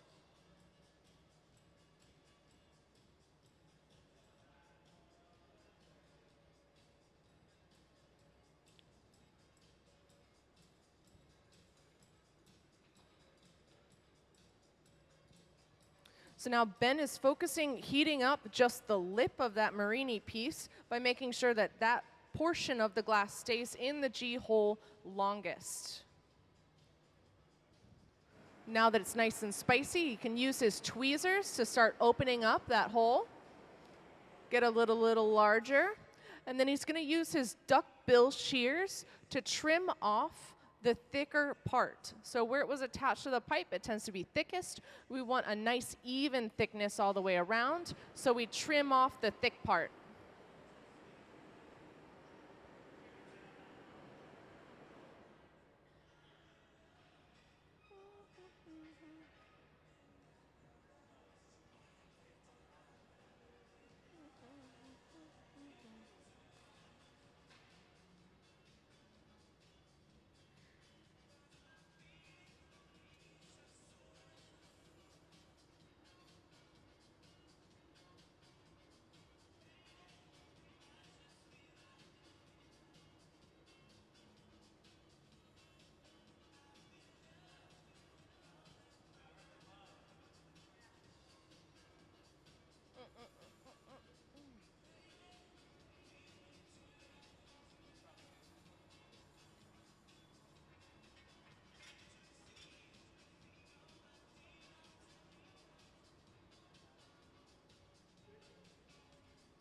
So now he's able to put his jacks inside that opening and push down or up and open up that hole so that it matches the diameter of the rest of the tube. Meanwhile, Jack was using the paddle on the edge to make sure that the edge stayed consistent.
So this piece is just about done.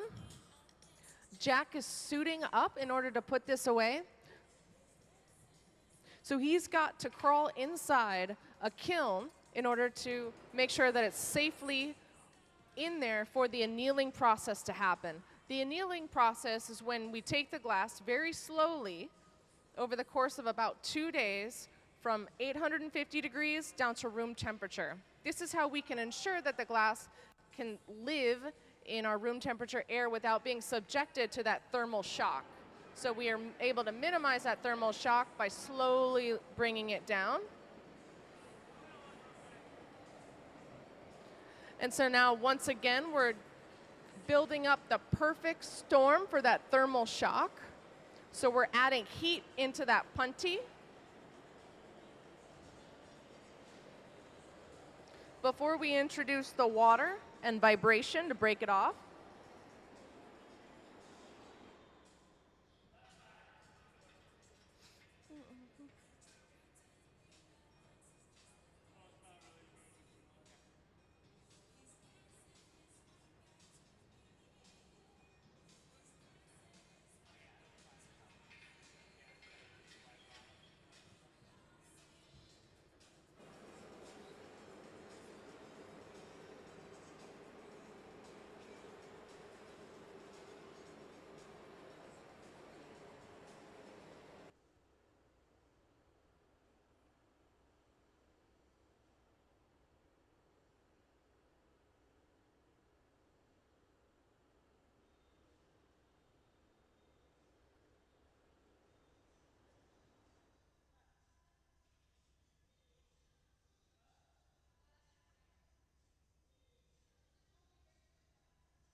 I like this song a lot. It's a good one.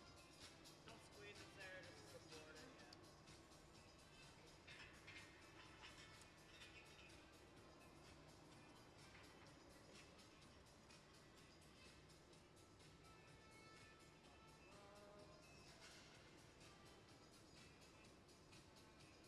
Remember, go vertical with the simple can drag.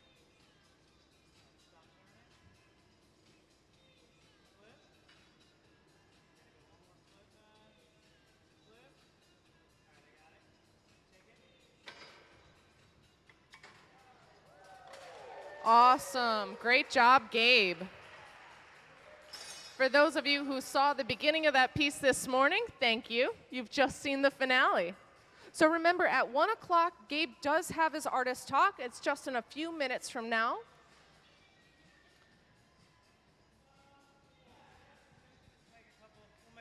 Do a little bit of prep. Thank you. So Gabe is going to keep working for a few more minutes. He'll make some more components. And then we'll see you all back here in 20.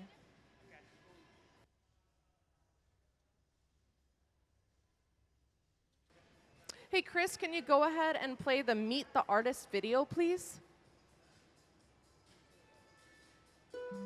One of the things I really love about glass is how responsive it is to just everything you do.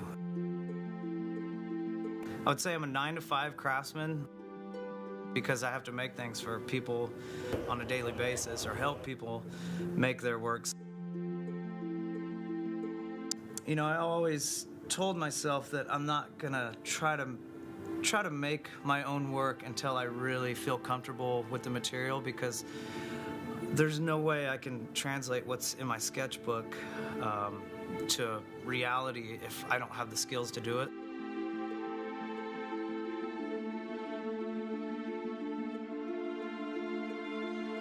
I want to make things that could only be made out of glass. Like, I'm not trying to hide the glass and make it look like something else. I want it to look like glass and only be able to be made of glass. You know, all these things are based on really simple, you know, glass blowery shapes, cones, cylinders, spheres. All my work is basically just different iterations of those three shapes, and it seems like there's an infinite possibility for composition of just those three shapes: proportion, color.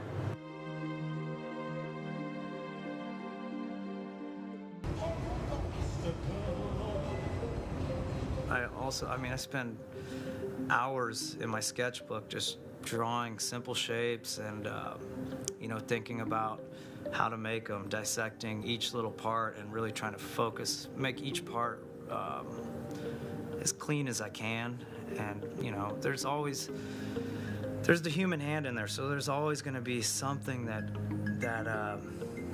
I don't want to say imperfect, but makes it look handmade. And I like that about the glass, like that it's, you know, no matter how hard I try, it's never going to look like a machine made it. You know, maybe at first glance, it's like, oh, wow, that looks like it's been carved or something. But then when you really look close, you see this softness in the glass. That's just the material. You know, you can't, when it's hot, you can only do so much. And I try to do as much as I can to make it look as perfect as I can. But I think if I could make it perfect, then I would get bored.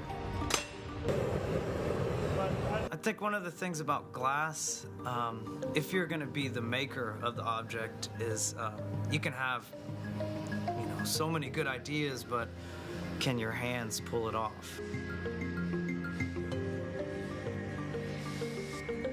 One of the things about working here at the museum is I think we pride ourselves on feeling like if somebody gives us a drawing, we can figure out a way to make it. And I mean, I owe that to all the visiting artists, including the kids design glass. Like, that's really made me kind of feel like there's no rules. I mean, being part of this team for 17 years is, I mean, it's kind of defined who I am, I think. I hope that's centered. If you would have told me 20 years ago that I was going to be doing this and making the things that I'm making now, like, there's no way I would have imagined that. Like, Faster? It's like perforated. I know I wouldn't be where I'm at today without being part of this team. I mean, it's we've pulled things off that I just didn't think were possible. Flip. One more flip. Take it. Got it.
Are you guys ready for Visiting Artist Karaoke 2023?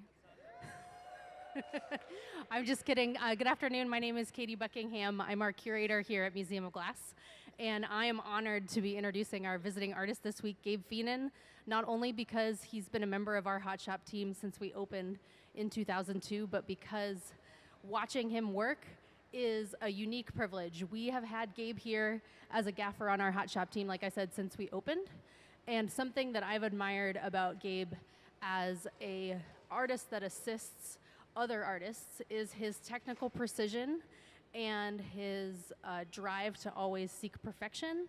And those to me are two tenets of watching Gabe make his own work. So it's an honor to have him here.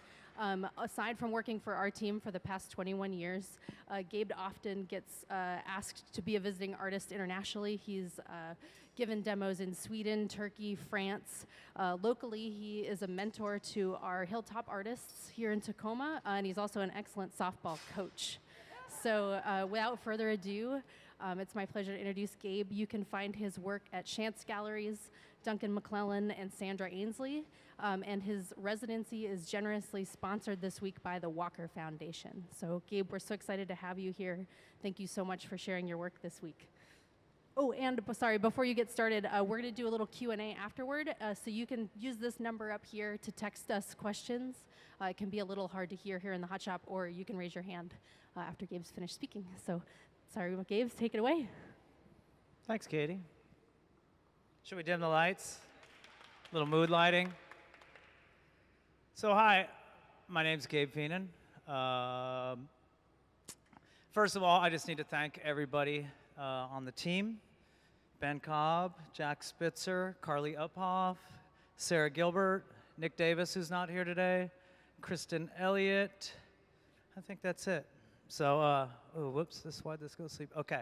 So, in order to kind of tell you how I got here, I'm going to have to, uh-oh. What happened there, Chris? Let's see.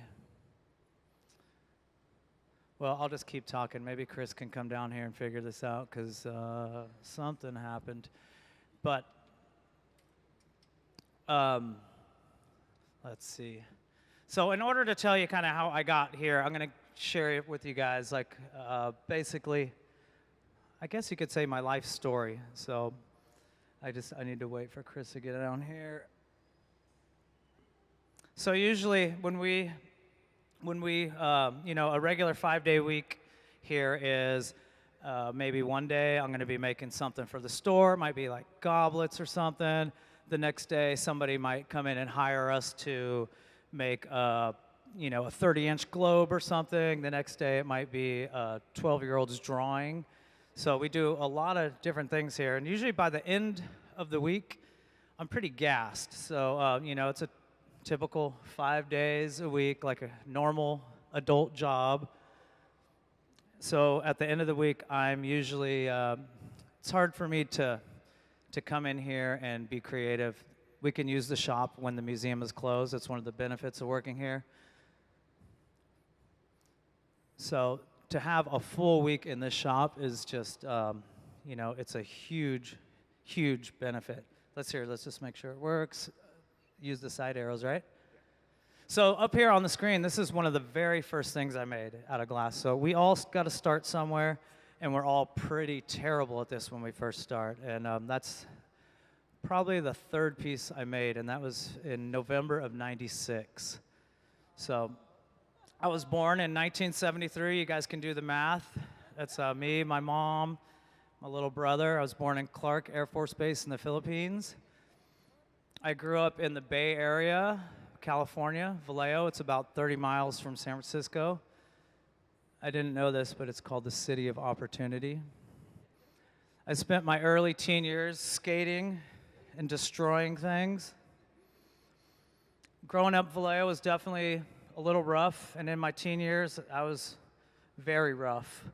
By my early 20s, my friends were robbing banks, committing armed robbery, carjacking, some really bad stuff, but I knew that wasn't me, and after some of my friends ended up going to the state pen, I was like, I'm going to go in the opposite direction, and started to be kind of a dirty hippie. So that was in my early 20s, and so I started getting in touch with nature, spent a lot of time in the woods. And that led me to my second best job ever. I was an assistant campground host for 2 summers in 1994 and 95 in the Sierra Nevada mountains. I lived in my tent and cleaned campgrounds, chopped wood, went fishing pretty much every day. It was my second best job. After that, I spent some time hitchhiking around Northern California and ended up working at a farm that I told my parents was a garlic farm. It wasn't a garlic farm.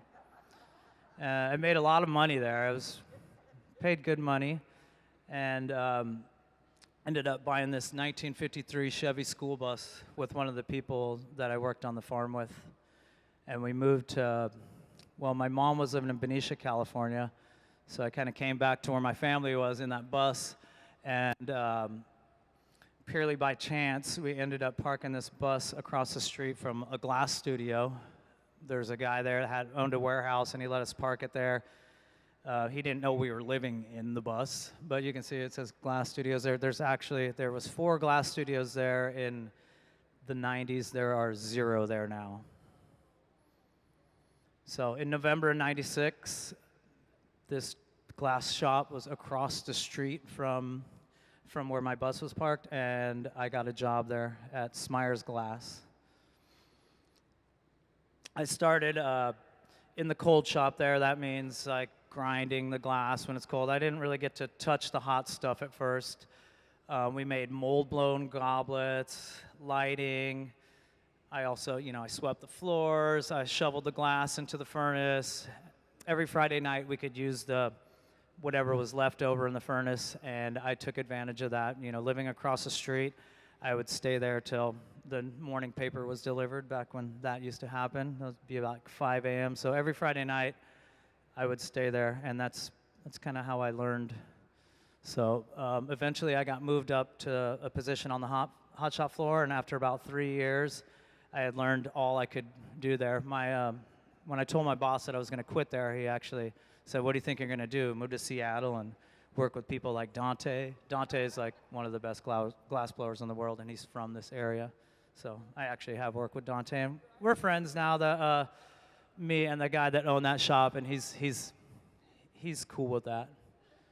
So in '99, I ended up in Sonoma, California, and I met fresh out of college Ben Cobb. Ben's over there. He's helping me today. He's the hot shop director here. And we worked together for about a year there in Sonoma, and he told me he was going to move to Tacoma and work at this new glass museum that they were building, and he encouraged me to do the same thing, and I was like, oh my gosh, I'm not good enough for that. At this point, I'd been blowing glass for nearly 6 years, and it was all just kind of self-taught, nothing, I hadn't taken any classes or anything, so I just didn't really think I was good enough.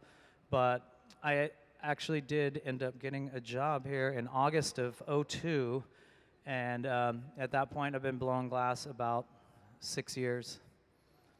And I was hired as the hot shop starter. That means you're assisting, you're starting the pieces, not really the one making the pieces, but you might be the one catching the piece. And as you could see here, I was very nervous. Look at my eyes.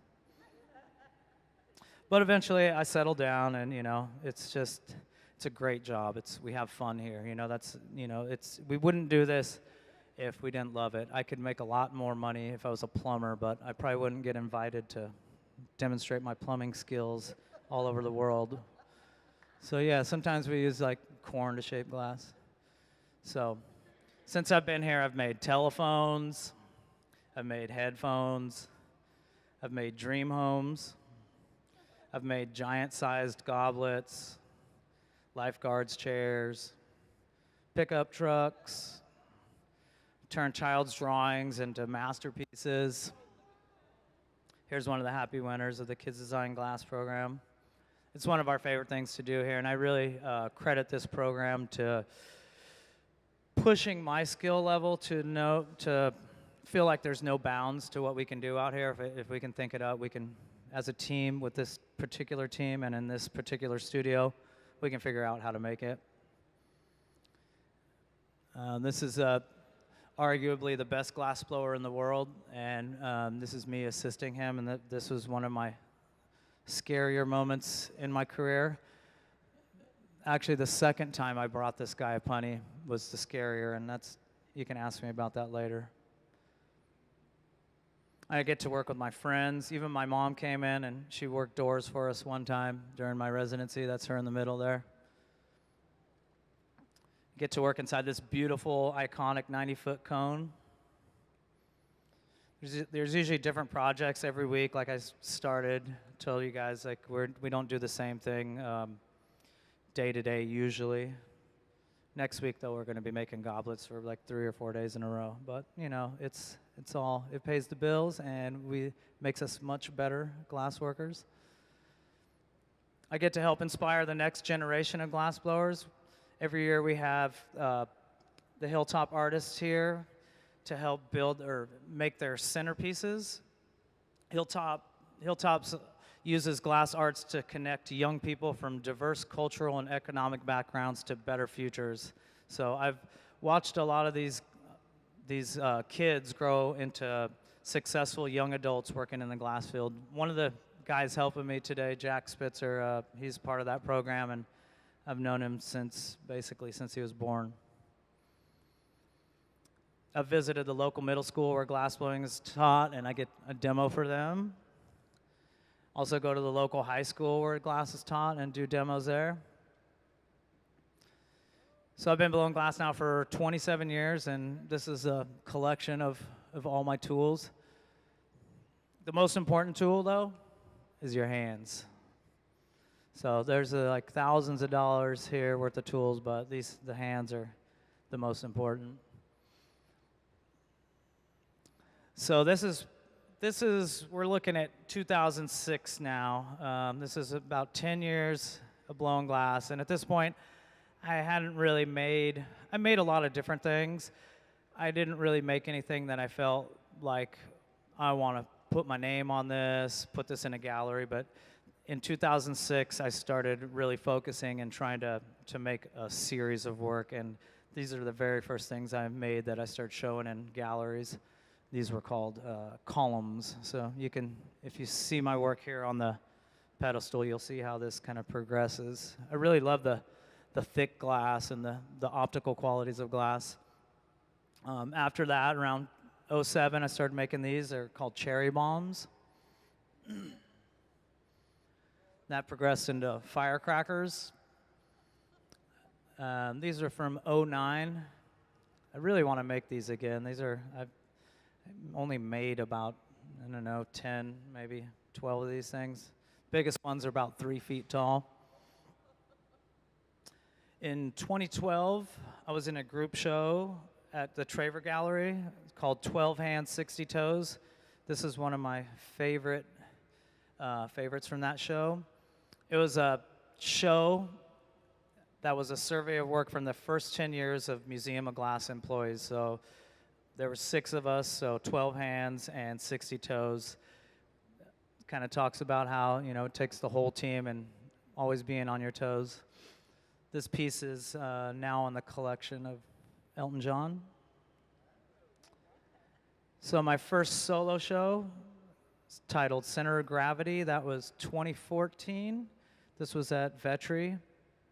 So when you blow glass and you're making vessels, center is very important. And as you can see with my work, I still really strive for center. It's not always there, but if I can fool you to think everything's center, that's what I'm after. This one's from 2016. This one's about 31 inches tall.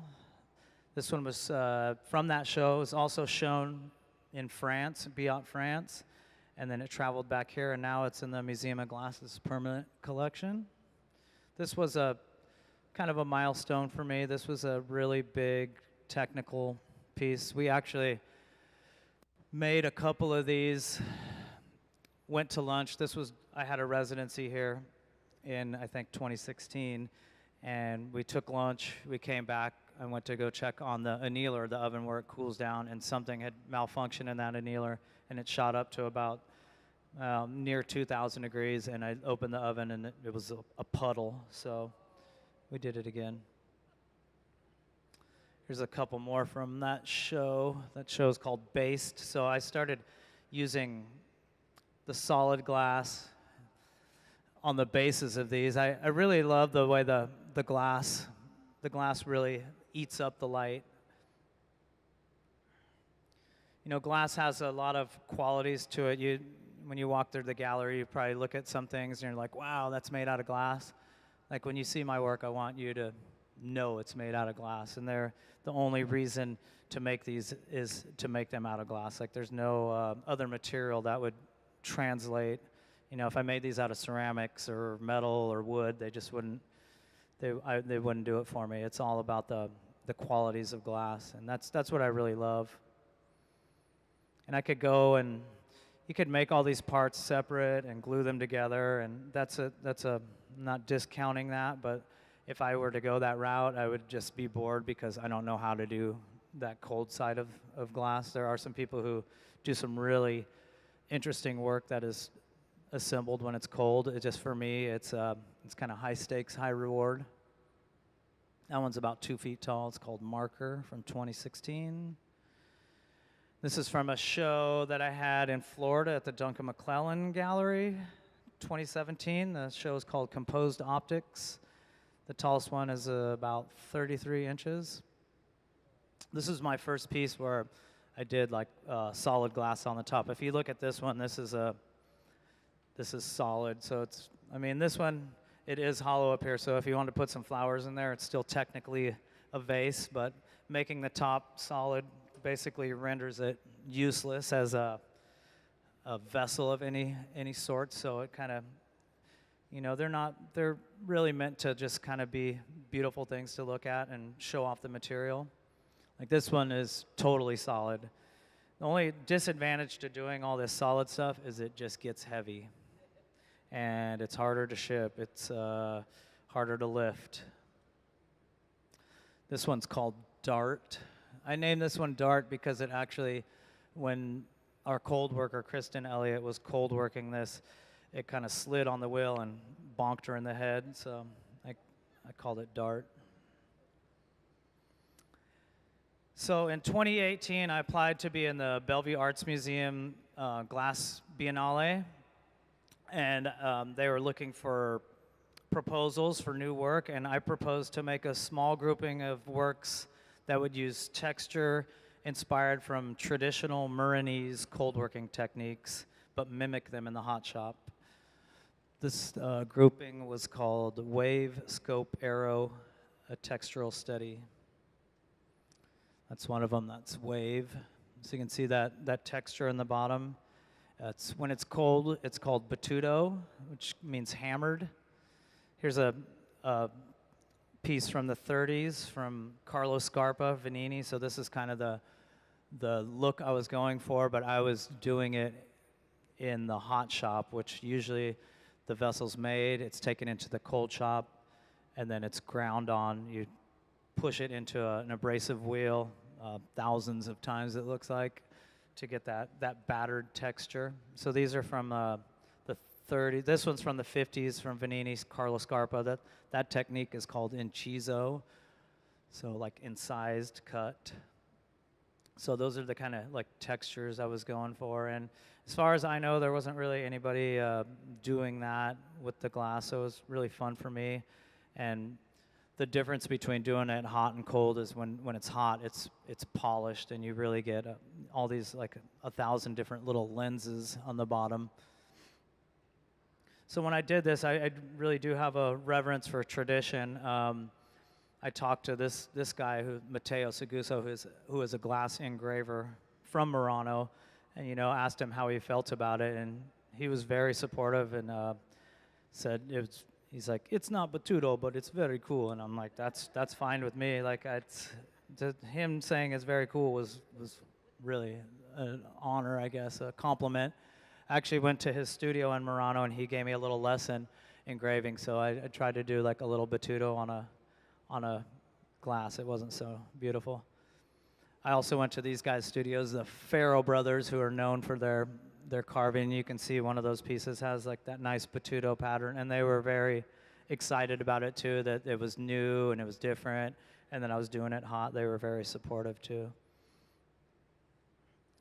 So, that I think after that show, I really was just inspired. I was making work. I was working 6 days a week. This is 2018, 2019, so there's a little detail. And you look at each one of those little lenses, or those, battered marks, they each become like a little lens and really reflect the glass. And that bottom part is blown too, so you get some optics from that interior bubble. But yeah, at this point, I'm rolling. Like, I'm making work all the time, pushing it. This one was called Stopper. So a lot of people say that my work kind of looks like perfume bottles. I'm definitely, I get inspired by every day just beautiful objects. I think skylines, always look cool to me. Perfume bottles. I mean, who doesn't love a perfume bottle? They're beautiful. You can see how that interior bubble, it really reflects the glass too. So.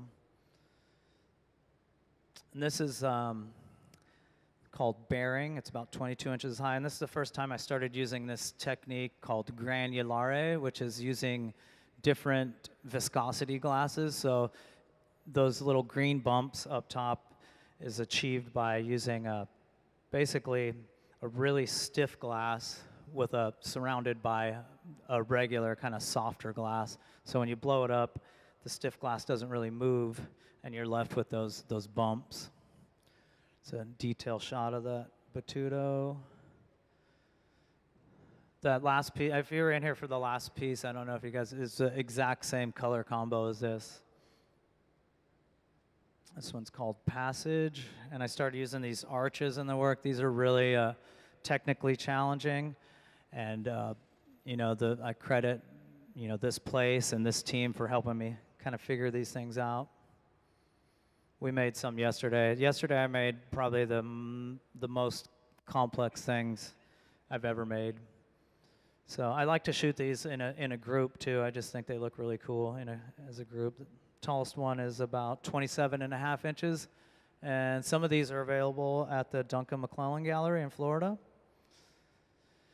So in November of 2019, I had another residency here at MOG, and again, I'm rolling. I'm really getting into it, That's the piece. Whoops. Sorry about that. I'm rolling. These are, approaching 3 feet. This one's 34 inches by 8, so really just in the groove now, This is 2019. We all know what's going to happen. This piece was called ambit, and the definition of ambit is the scope, extent, or bounds of something. So when I made this, I just felt like there's no way I can push this any further. This one was 3 feet tall. That arch is just so delicate. And actually, when we made this, when we went to knock it off, the top just fell on the ground. It came off. And if you were watching when we were working earlier, there's one person catching it, one person with some gloves on supporting the top. That's because of this piece. So I actually made another top and had my cold worker glue the top. And this is one of the very few things that's glued together. It's kind of a secret. Don't tell anybody. But yeah, now I feel like I need to maybe rename this, because the thing we made yesterday was the ambit. So yeah, COVID hit, and it's like such a blur, but I made this in 2021 during COVID, and we made this with, we all were wearing masks, and we had to actually pump the glass up with these little blood pressure pumps that would go over the mouthpiece that we usually blow in. So basically, since COVID, I haven't made anything. I had a little residency out in Kansas City where I was teaching, and I made 3 days of work in a different studio with different people, and that kind of got me going a little bit. But it's this studio is probably it's one of the best in the world, and this team is incredible too. We have people come here from all over the world to work with us. There's not a lot of people who blow glass 5 days a week anymore, and there's not a lot of people who've been working together for 20 years. Ben and I have been working together for 22. I think Sarah, like 16 years. So we just we speak the same language. So these are really the last things I've made since COVID, and I got them photographed in 2021 during COVID, but I have not really. I've been scared to work, so having this week has been really cool to kind of get back on the horse. So thanks again to the Walker Foundation for supporting this residency. So that's enough about glass. But so other than glass, what I really, really love to do, and then what I'm thinking about today, is fly fishing. Yeah, it's kind of fly fishing, fly tying. One of my favorite forms of that is winter steelhead. It's really, really difficult. It's high risk, high reward. It's kind of cold, miserable conditions. Steelhead, if you don't know, are rainbow trout that live their adult life in the ocean, return to the river to spawn. Also love foraging for mushrooms. Here's one of my favorite and very rare find is a cauliflower mushroom, and it's just about mushroom season too. My mom comes up and from California, and she loves to forage too. These are some white chanterelles and a cauliflower we found. I also recently started playing on a softball team. It's mainly glass people. We're called the Hilltop Burners. We're terrible, but it's really fun. So I wish I would have done this like in my 30s. I just turned 50 this year, so a little sore. I actually played a doubleheader this Friday, but yes, what was awesome is I did that on Friday night, came in here yesterday, and made the craziest thing of my life. So it's not too bad getting old. There's my animal family. There's Frankie, Sadie, my dog-in-law, and Gary. They're all buddies. And I just got married last year to my wonderful wife, Alex. We actually met here. And if this doesn't work out, I'm going to try to start a modeling career. So just want to say thanks again to everybody. Thanks for listening to me ramble on. I hope you come and watch our demo. We're going to eat some lunch and then make some more glass. So anybody have any questions? I have a couple for you, Gabe. Okay. Comments, concerns? From the text, so we got a great question about how you prepare for a residency. Do you sketch? What do you need to do to get ready to do something intensive like this for a week? So for this residency, I worked 2 weekends making all these cups. There was a ton of these cups when we first started the residency. So yeah, what I usually first do is just throw in a bunch of colors that I like, and I make all these cups, and then I look at the cups, and then I figure out my color combinations. So throughout the week, we've been stuffing those cups and making all these solid parts. So now I have a lot of these things that I can look at, kind of compare how the colors are going to look together. I spent a couple days pulling all this cane. The cane is like getting all this lacy goodness. I spent day pulling all this marini and chopping it. So we pull these lengths of that stuff, and then I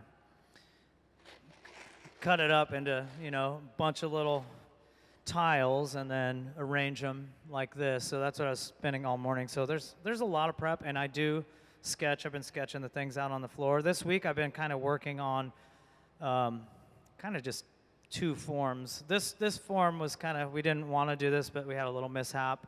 So I just made this just because it was quicker than making what I originally want to make. So I have spent a lot of time in my sketchbook. I'm not very good at drawing it. They look kind of like chicken scratch, but I've gotten better at it. Does that answer the question?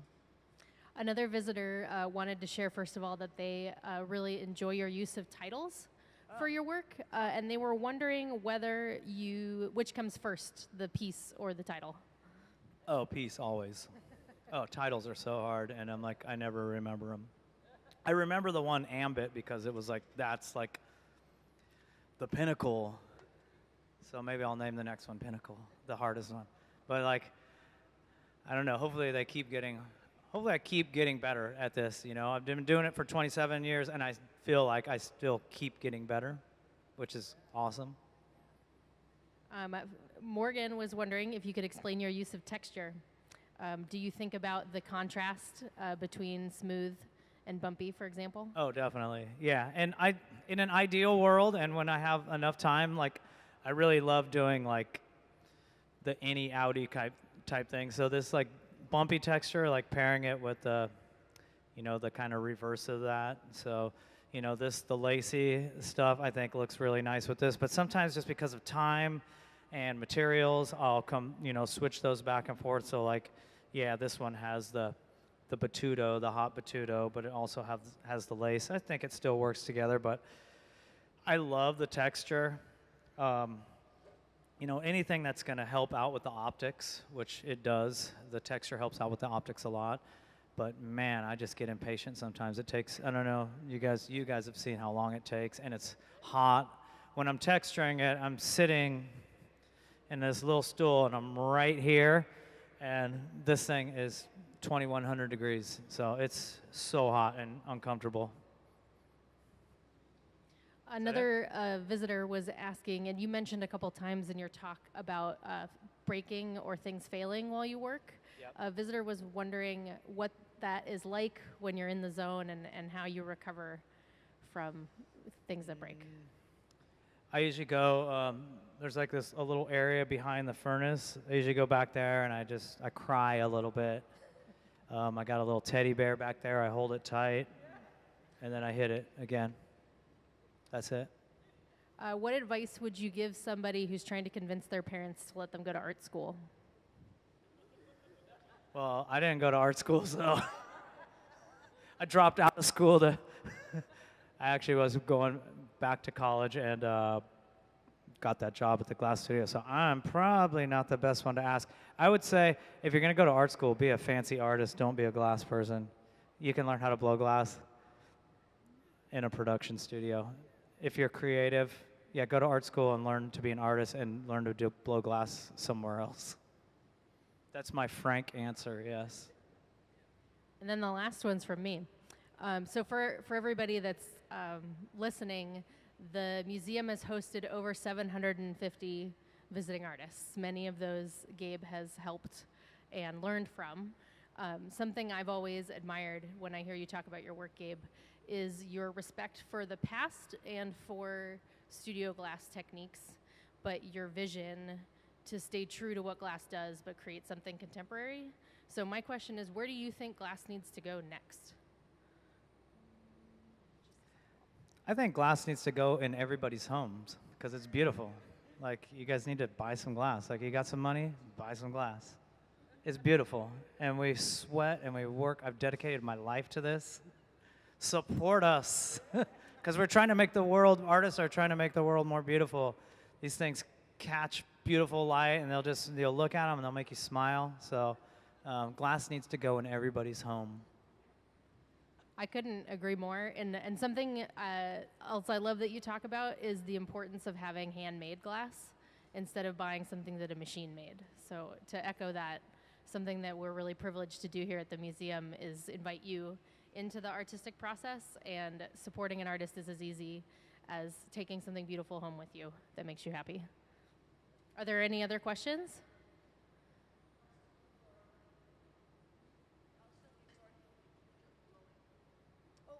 How long before we get going again? The team is going to take a quick lunch break. Yeah, at least half an hour. Yeah. Yeah, we'll be back at like quarter after. Yeah, cool. Perfect amount of time to walk Thanks, through you the guys. gallery. But thank you, Gabe. What a pleasure.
For those of you just coming in, welcome to the Museum of Glass. We have visiting artist Gabe Feenan on the hot shop floor today. He's had a 5-day residency here at the museum, which started on Wednesday, and today is the last day.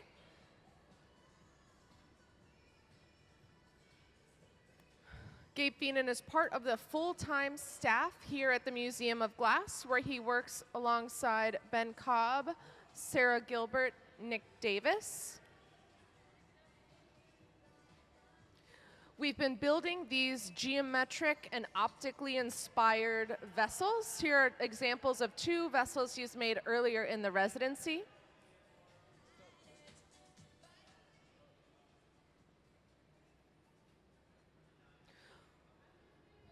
Right now, Gabe is sculpting a diamond shape, similar to the one that is drawn here. He uses these as middle blocks to his components.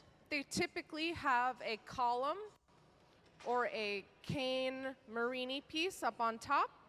Then they've got some of the ornamentation in the middle, and then it's a solid or blown base.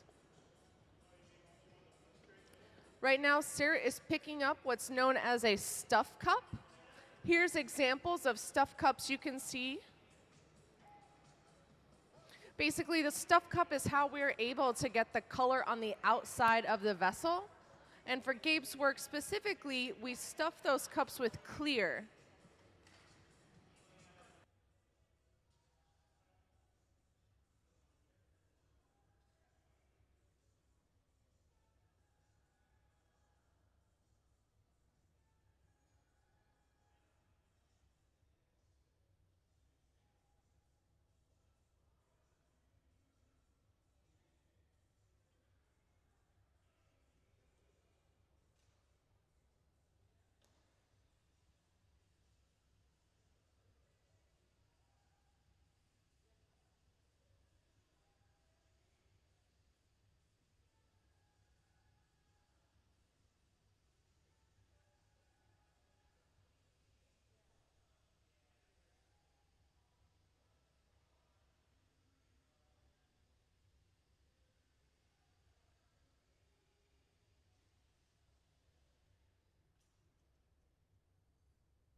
So what Gabe is doing now is he is organizing his Marini on that kiln shelf.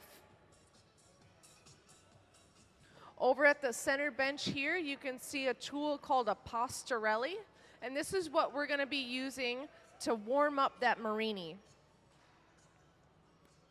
So Marini is an Italian term that describes like a puck or a coin of glass. So he's got about 400 little pucks or coins of glass on this kiln shelf that he will eventually be fusing together and then rolling up to create a column for his next sculpture.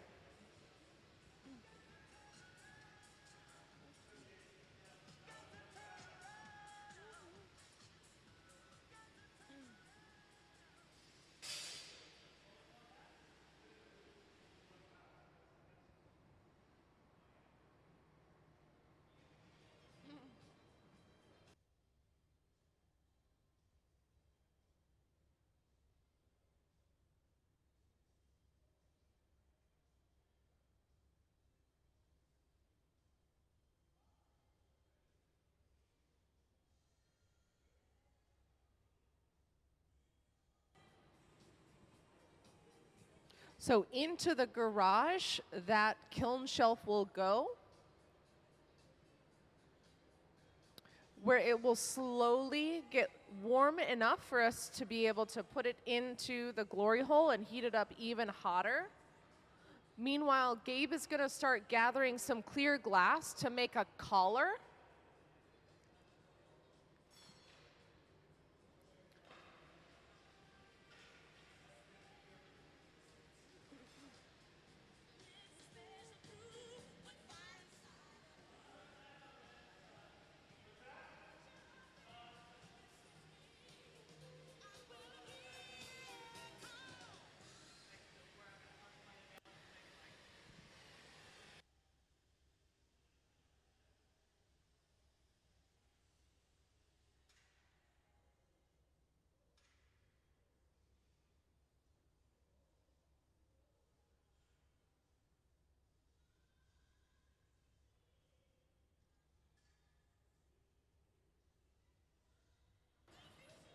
So Gabe's about to take a gather of clear glass. When he comes out of that furnace, it's going to look white or bright yellow, and that's simply the heat coming off that glass.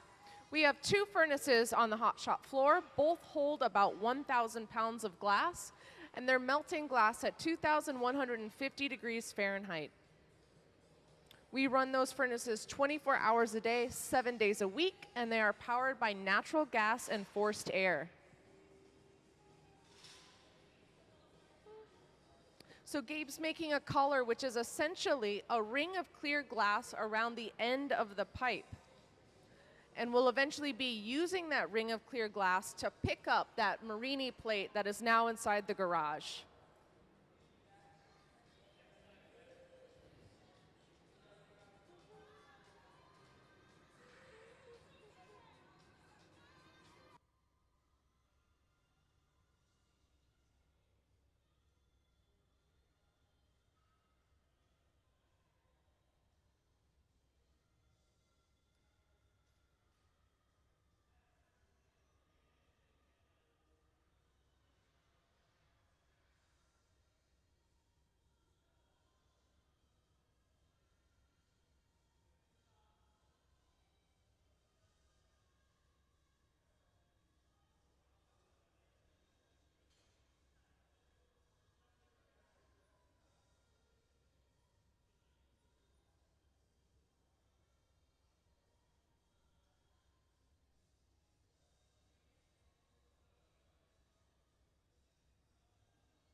So now that we've let that Marini plate soak in our garage for about 5 minutes, it's preheated enough to begin heating it up in that glory hole and really starting that fusing process.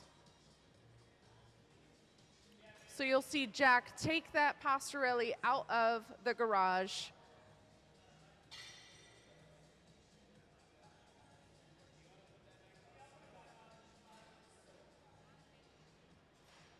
And that little landing spot, that resting area, that's called the yoke. And the yoke runs on 2 angle iron rails, and that's how we're able to alleviate some of the weight when moving that pastorelli or large objects in glass back and forth. The pastorelli in particular is one of the heaviest things that you hold while making glass, because you've got the weight of the ferretti, which are the steel square bits that are keeping those Marini on the plate. You've got the weight of the kiln plate. You've got the weight of the glass. And the steel tool moving it all is also quite heavy.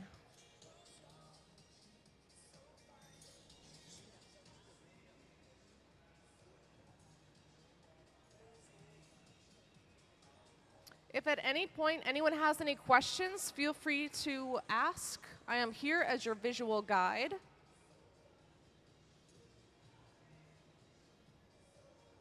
So that dark square thing, that's the ferretti. It's Italian for small steel.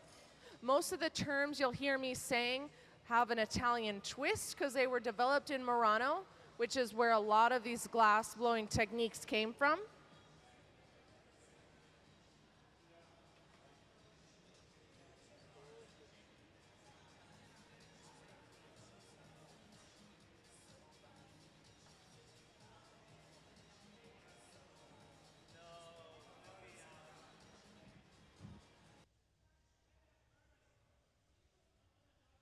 The question is, how hot is the garage? So at any point, the glass has to maintain at least 1,000 degree temperature to ensure it doesn't explode. So the cold side of the garage is going to be about that 1,000 degrees. The hot side of the garage can be as hot as 1,500 degrees. If it gets any hotter than that, it's too hot. Your glass is going to really start to slump. And you can see no one's watching it, right? We're kind of watching it, but not really. So we don't want that glass to get hot enough to really move. So we want to maintain somewhere between that 1,500 to 1,000 degree range.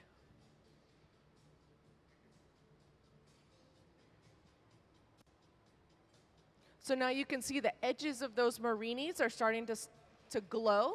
So we know we're getting to that fusing temperature. So Gabe will continue and start to squeeze out all of the air pockets inside that Marini to make one fused sheet.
So remember how I said that that thing is really, really heavy?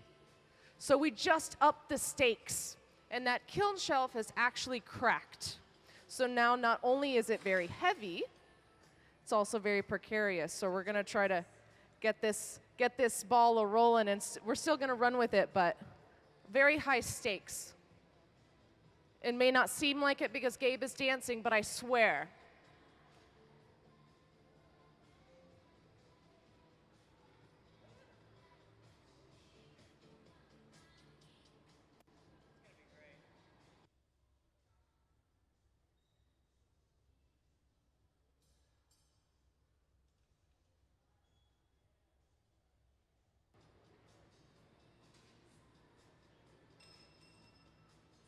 So now that the Marini has started to fuse together, we can get rid of our ferretti, those solid steel square parts.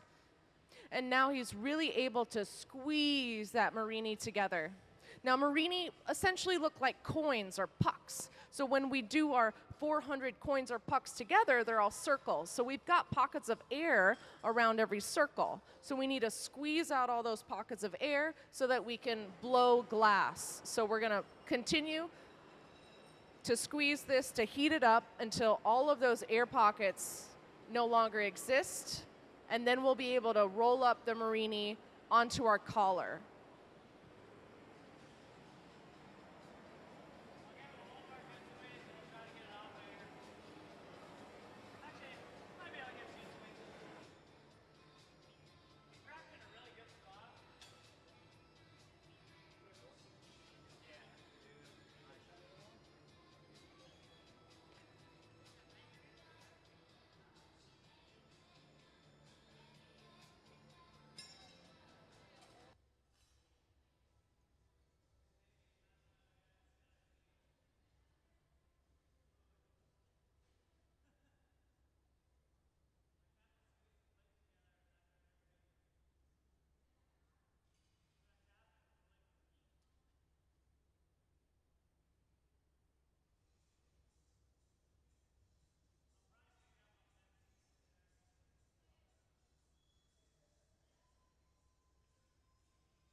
So now Gabe is about to roll up this Marini. He's attaching his clear collar onto the clear glass that's on the bottom. And because he squeezed it and we heated up that glass enough, it's all fused into one plate of glass. And you can see the crack.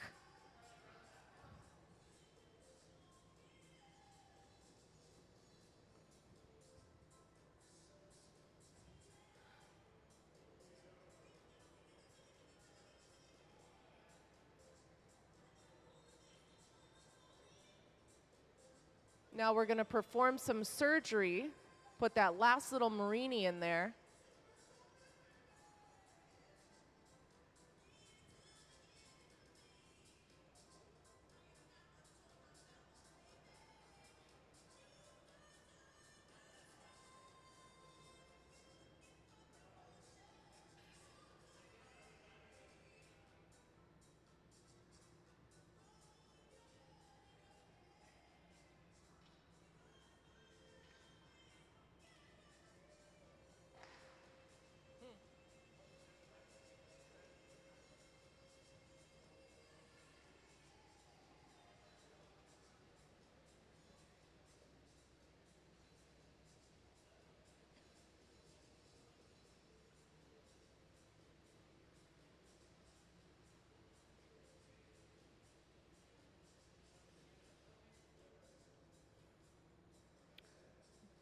So yes, that golf clap, real clap, whatever you want to do.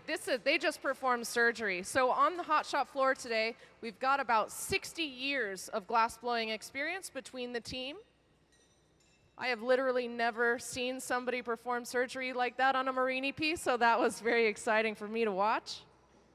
And now what they're going to do is they're going to zip up that Marini roll up.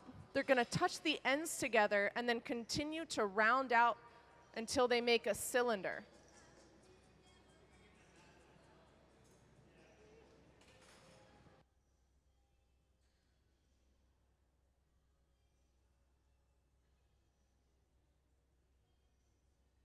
The booty jiggle is essential for glass making.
Gabe wants to know if anyone is here from Tacoma. We got a few.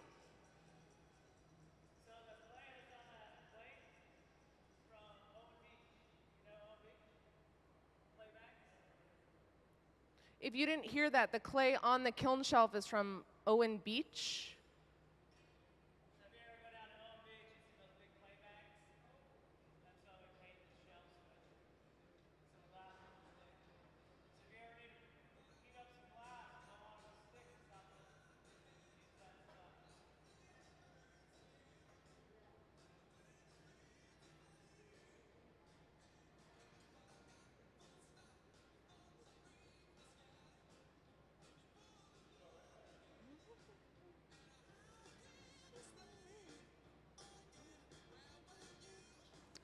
If you're curious as to what Gabe is making, he's making this part with a similar pattern, the granulari. It's named as such because of the grains of glass that show through. So there are two different viscosities to glass. The colored portion actually is much stiffer than the clear portion that surrounds it, which causes the texture to come through in his column.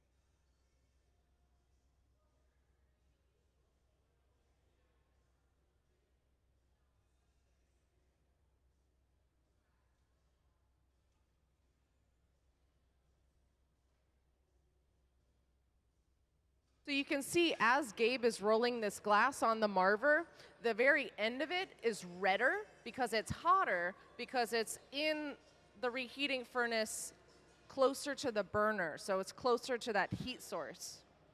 So every once in a while, they'll grab that fluffy torch and they'll heat the backside to evenly distribute that heat.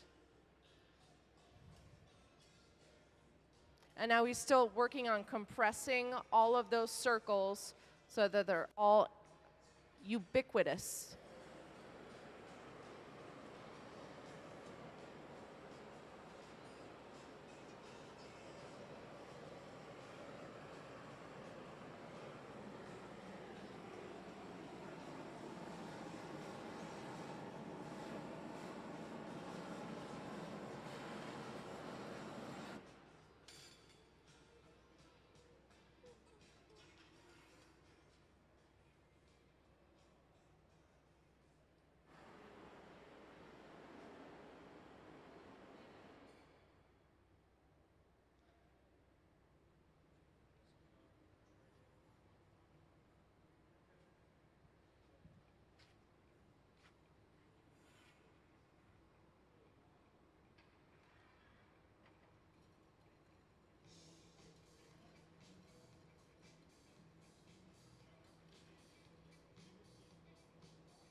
So what Gabe's going to do is he's going to continue to compress until there are no other holes besides the one at the very end. And then we'll take a gather of clear glass and we'll plug the hole. And then we'll be able to blow that glass, really stretch it out and make it into that column shape.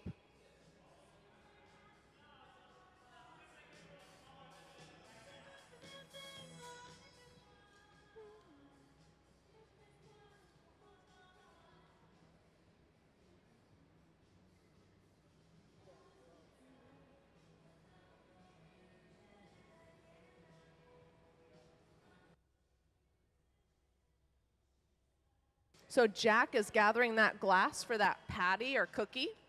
You can see when it comes right out of the furnace, it is very viscous. And that glass is so hot that it immediately fuses to the marini. And now Gabe will be able to trim off any extra that is going around.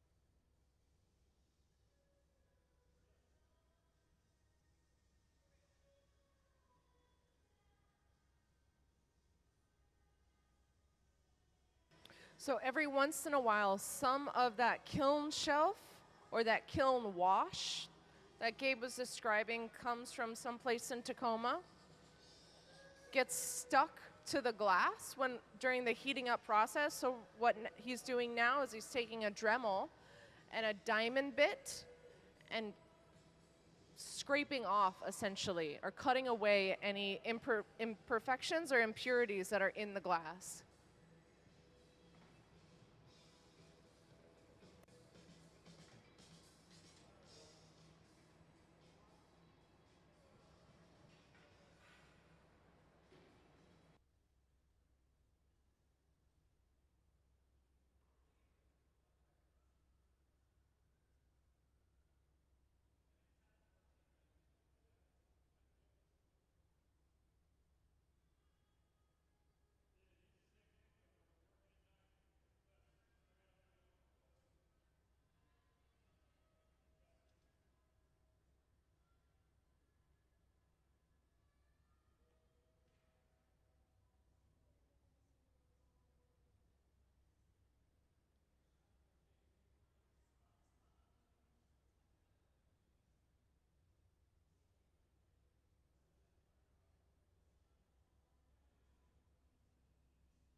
So the tool Gabe is using to shape the glass right now is called a block. It is made out of green cherry wood. And he's using that to force whatever holes still remain shut.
So because of the granulari marini having so much texture, he's actually going to continue to shape this and sculpt this a lot without many tools besides the block.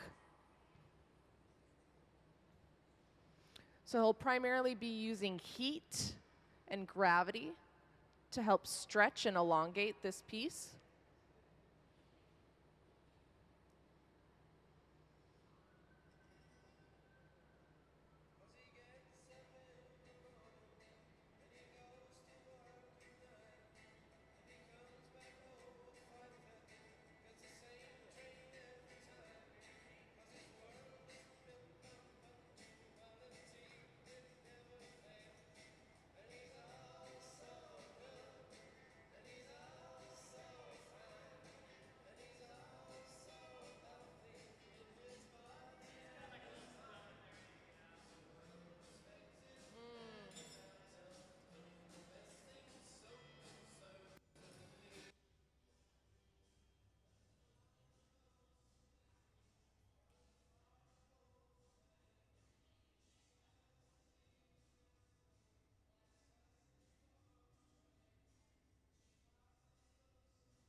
So right now what Gabe is doing is he's using a little bit of clear glass to try to pull a stone out.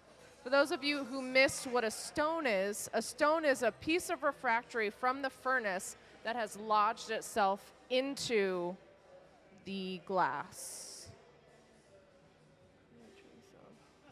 Surgery. Good work. Tiny little stone. Is that what it is? Yeah. Oh, hey, hi guys.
So now that we've gotten all the impurities out, we've sealed up all the holes.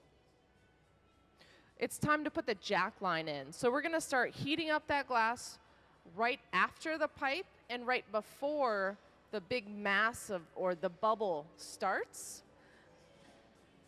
And eventually, at the very end of this piece, we'll be breaking it off at the jack line. But we want to get that jack line settled in now so that we're not fighting it later on.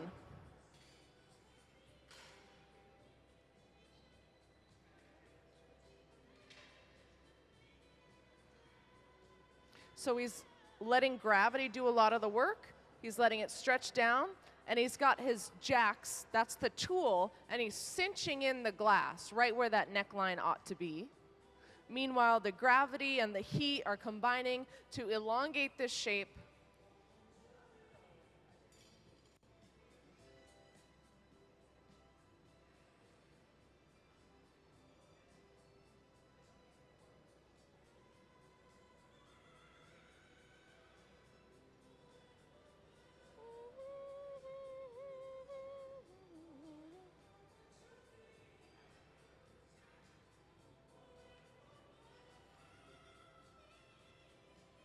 So now that we have that jack line established, we're going to be able to heat the bottom of that vessel and really let it hang loose and stretch out farther, and use a little centrifugal force to make it stretch even more.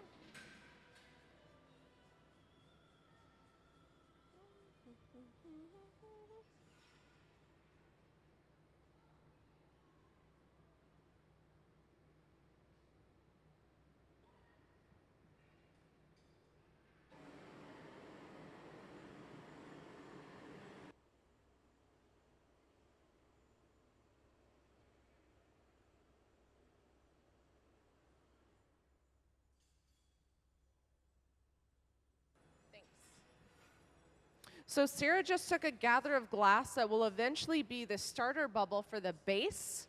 So we've got two parts happening simultaneously. Carly over on the other side of the hot shop has a chunk of solid color concentrate. And eventually we'll be draping that solid color concentrate onto this clear starter bubble. And as we gather more glass and expand, it'll get less and less dense, and we'll be able to see the true color of the glass.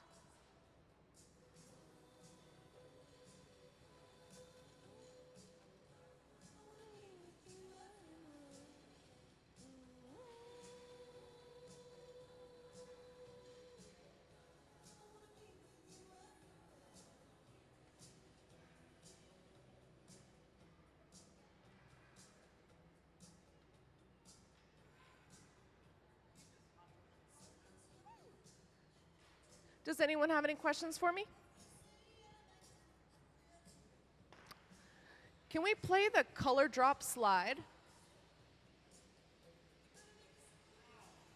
So this is what we're preparing to do over on this side of the hot shop. Carly's got the color drop, and Sarah has the clear that's in the center. So we'll be eventually drooping that color drop onto that clear bubble, and then spreading it out evenly to get a nice translucent jewel tone color, similar to this.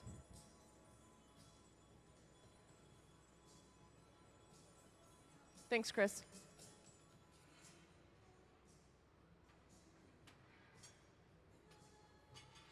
Can we have eyes on Sarah?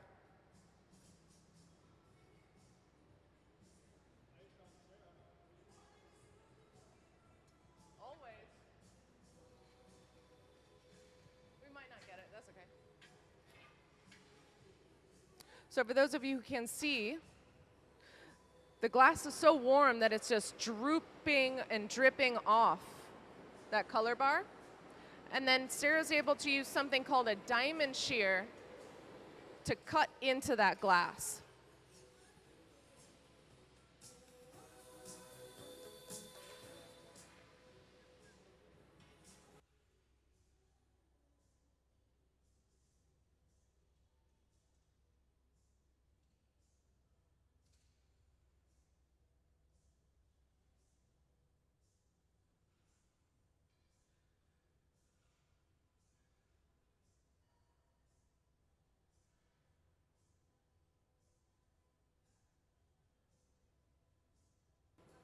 So on this centerpiece, Gabe has sculpted a nice little point onto the very end.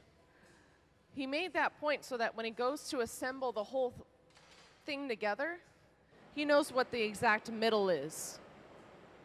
So he knows exactly which part to heat up.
So now that we've gotten this Marini piece just about to the point where we're able to attach it when we get to that point,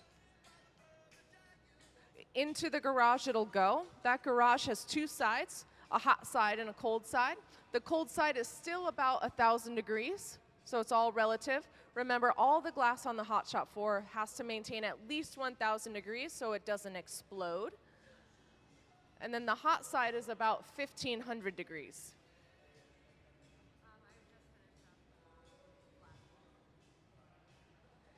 So we're going to play a little video, a Meet the Artist video, that'll let you get to know Gabe a little better. One of the things I really love about glass is how responsive it is to just everything you do. I would say I'm a 9-to-5 craftsman because I have to make things for people on a daily basis or help people make their works. You know, I always told myself that I'm not gonna try to make my own work until I really feel comfortable with the material, because there's no way I can translate what's in my sketchbook to reality if I don't have the skills to do it.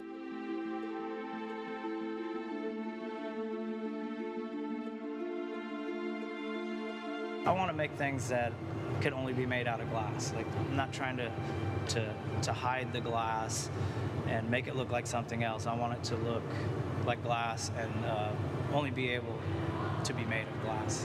You know, all these things are based on really simple, you know, glass blowery shapes, cones, cylinders, spheres. All my work is basically just different iterations of those three shapes, and it seems like there's an infinite possibility for composition of just those three shapes: proportion, color.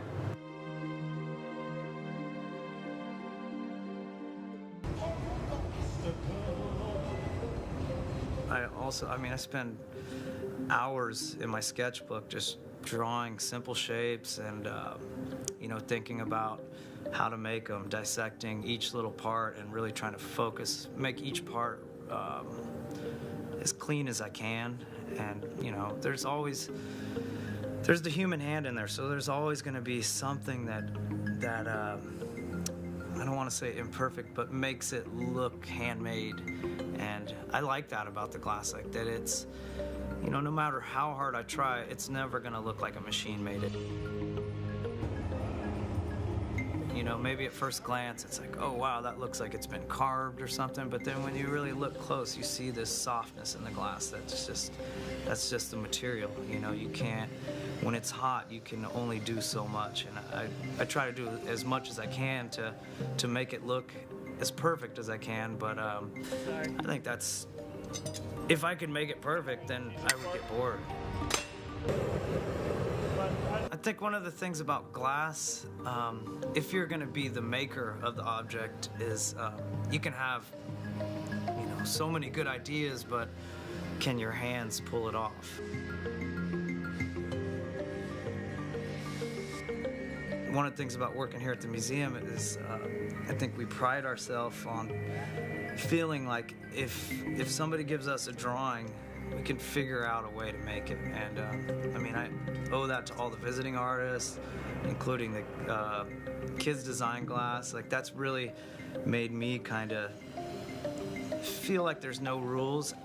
I mean, being part of this team for 17 years is, I mean, it's kind of defined who I am, I think. I hope that's centered. If you would have told me 20 years ago that I was going to be doing this and making the things that I'm making now, like, there's no way I would have imagined that. Like, Faster?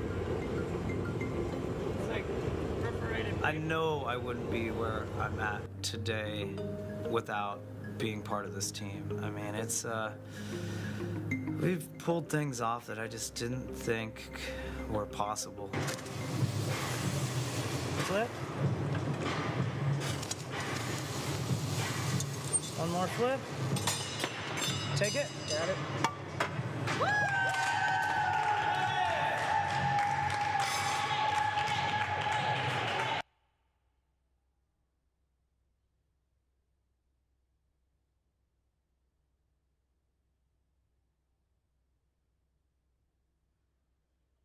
So right now, Sarah is letting her core cool down. She'll take at least 2 more gathers. So we're going to gather glass, we're going to let our core cool, then we're going to gather more glass, and we're going to let it cool. And then eventually, we'll have a massive wad of glass at the end of that pipe. And then we'll be ready to really get started.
So here we go. Sarah's about to take another gather. And notice when she comes out, that glass is going to look white or yellow, and that is just the heat of the glass. We have 2 furnaces on the hot shop floor, and they both hold 1,000 pounds of molten glass. We only melt clear.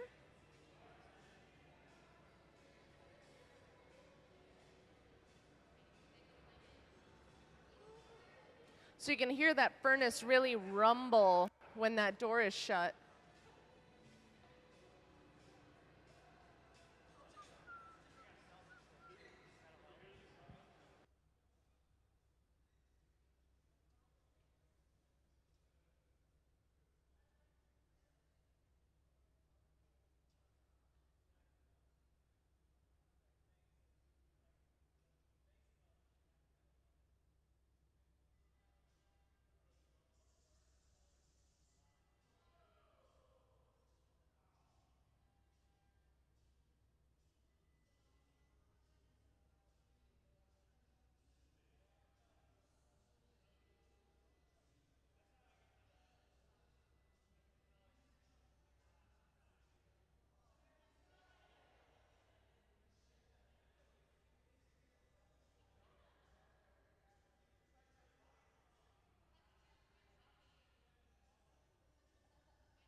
So just when you thought that was enough glass, we are going to do one more little strip gather. Watch him change his mind.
So it's called a strip gather because he just stripped any extra clear glass into that bucket, and we are able to recycle the glass that landed in the strip bucket.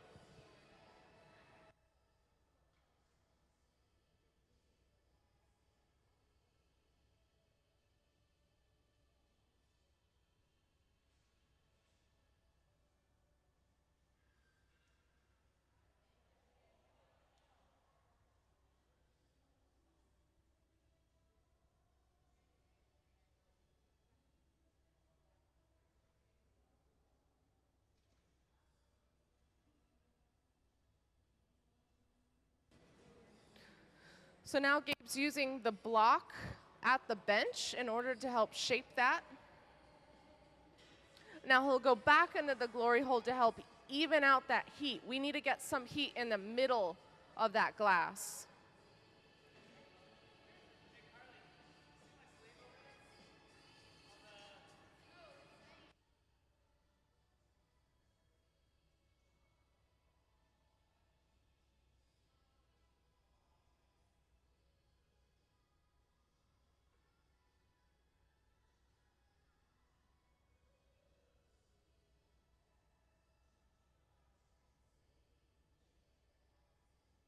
So these blocks live in buckets of water so that when that molten glass is exposed to that water, a layer of steam forms around the glass, which prevents it from sticking.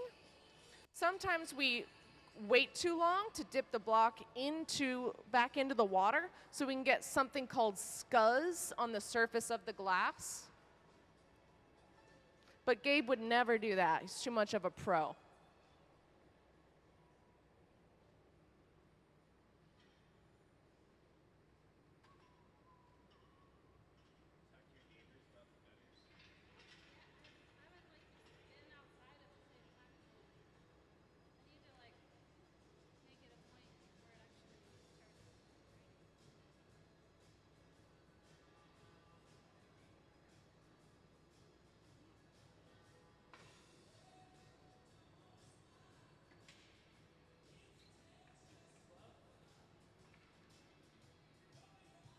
So now that we've gotten all of the glass that we need to make this base, we can start really forming it and sculpting it.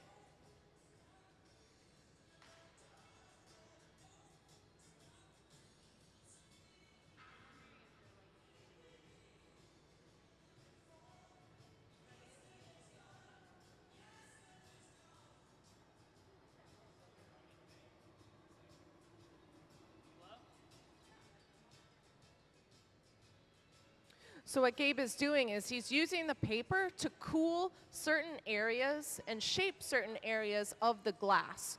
So he wants to retain a fair amount of ice, which is the clear portion of the glass, so he'll cool that more so that it blows out less.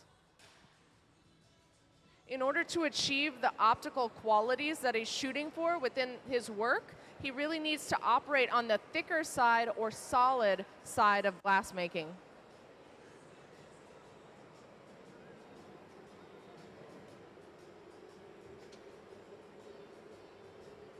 And now he's heating up where he'll be putting in the jack line. So he's using that fluffy torch to really start the heating up process. And then it'll go back into the glory hole to really sink in that heat.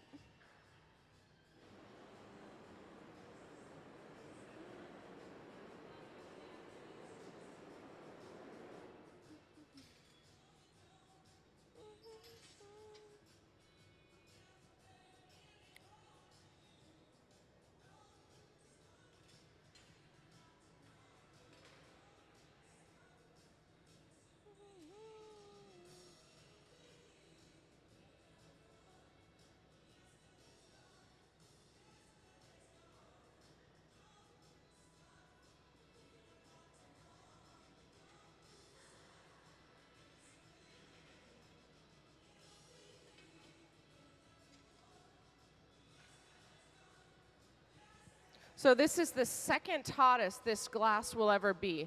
Your jackline heat is always wicked spicy so that you can cinch in and get that neck. And then when it's molten fresh out of the furnace. So those are the two spiciest times. You can see that Sarah's really having to turn in order to combat the force that Gabe is putting on the glass with the jacks. She's lifting up at a nice angle to make sure the glass doesn't touch back on itself. This is also stretching out the glass. Gabe used a little air to help that jackline set up, give him a little bit more structural integrity. And now he's using the paper to continue shaping.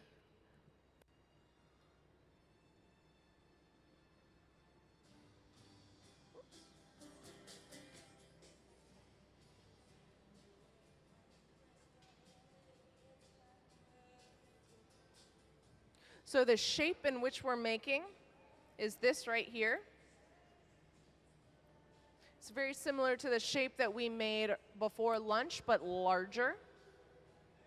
So inside the garage, we've already got our granulari marini, we have our sphere, and we have our diamond. And right now we're working on the base.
So what Gabe is doing now is he's basically forcing the glass to get whiter.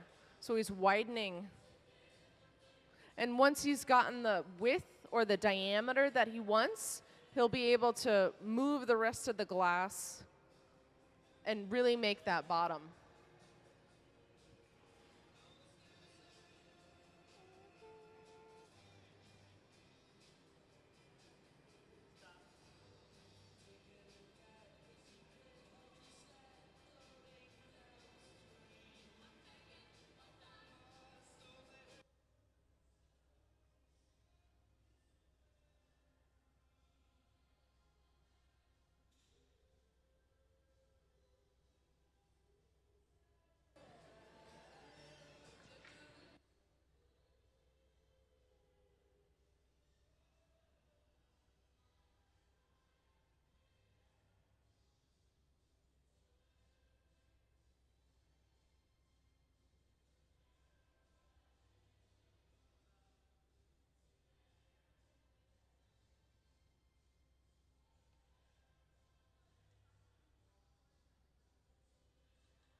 So now what we're doing is we're starting the heating up process in order to cut a hole in the very bottom.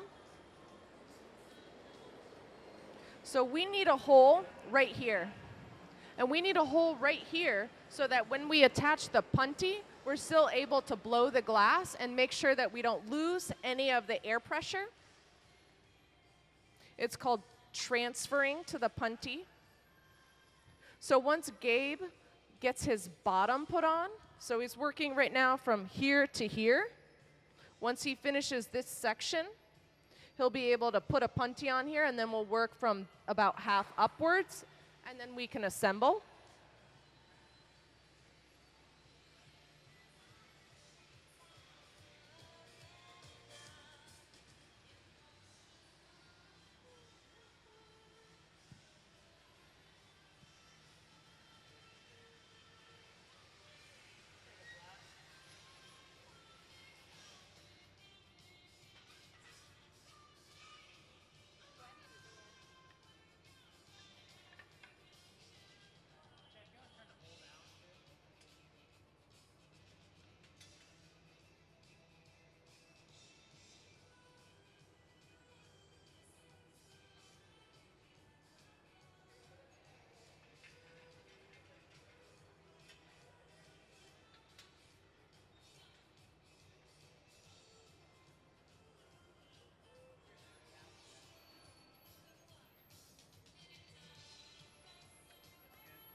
So now Gabe is using a piece of glass to score the bottom. That basically scratches the glass so that he can find absolute center.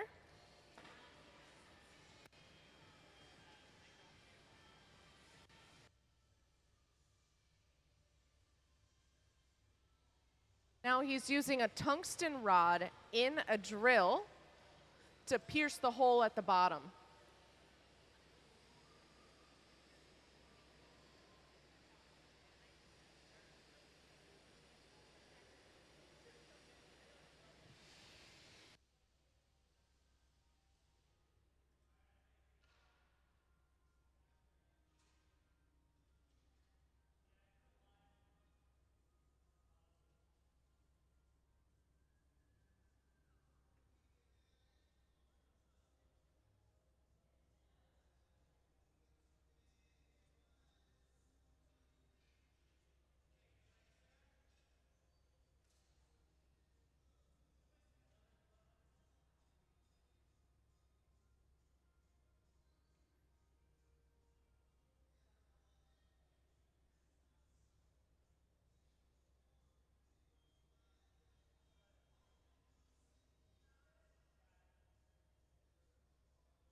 So now what Jack is going to do is he's going to use the hot torch to start heating up certain areas on the sculpture that Gabe will then be able to press a tool into to create the textured hot glass version of Batuto, which I've been calling hot potato. So he's going to start the hot potato process.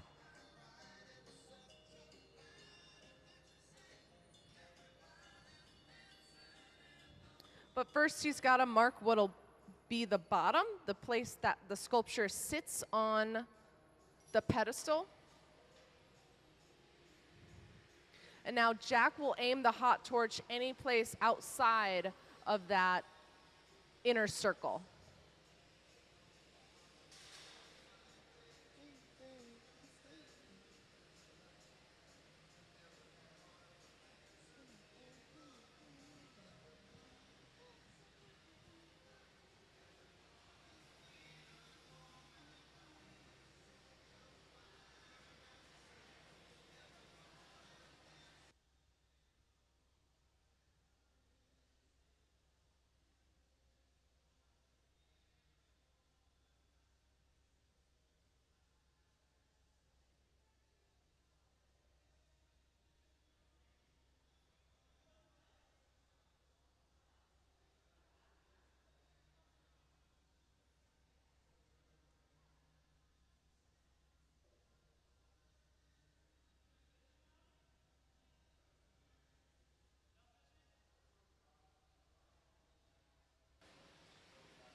So they'll continue this process of patterning the bottom until they get about halfway, and that's when we will be attaching our blow puntee. In the meantime, I'm gonna go ahead and play a very special video about Gabe. It's the Meet the Artist video.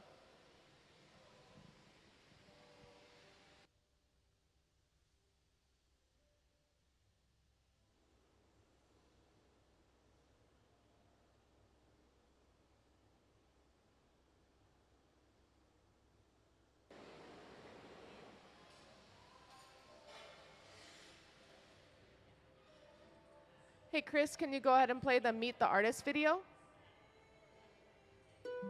One of the things I really love about glass is how responsive it is to just everything you do.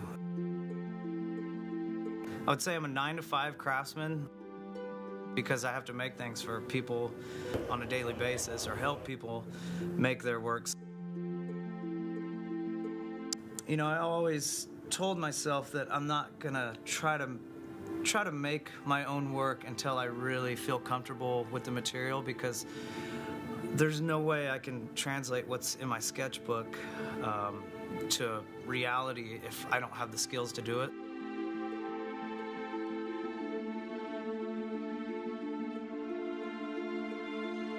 I want to make things that can only be made out of glass. Like, I'm not trying to hide the glass and make it look like something else. I want it to look like glass and only be able to be made of glass. You know, all these things are based on really simple, you know, glass blowery shapes, cones, cylinders, spheres. All my work is basically just different iterations of those three shapes, and it seems like there's an infinite possibility for composition of just those three shapes: proportion, color.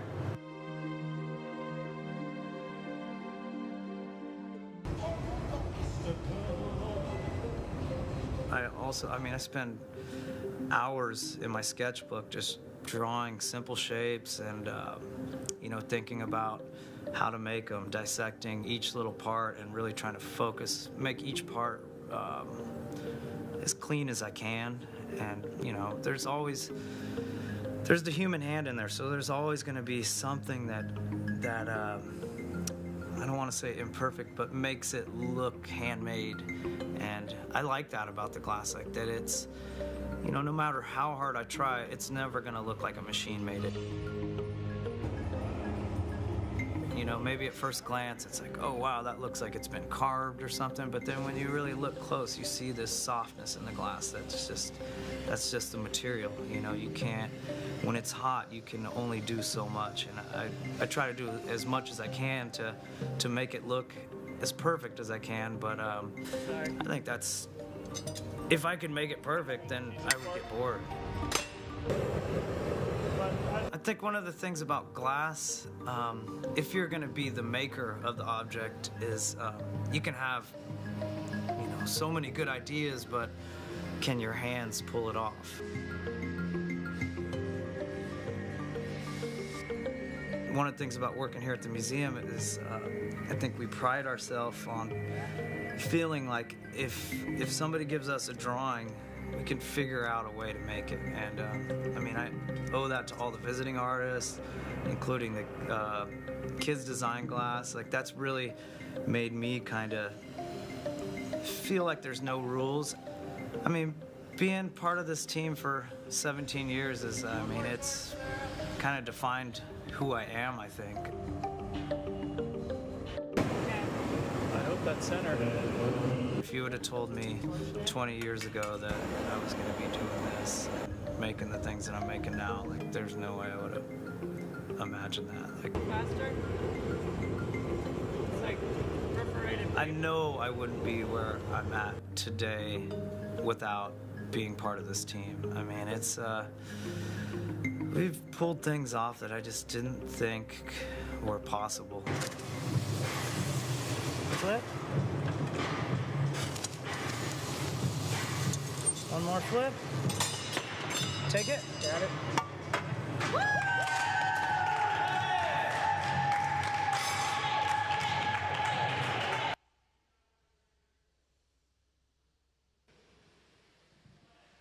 So if you didn't catch it, this is Gabe. He's our artist in residence. He's been our artist in residence. He started on Wednesday, and today is his last day.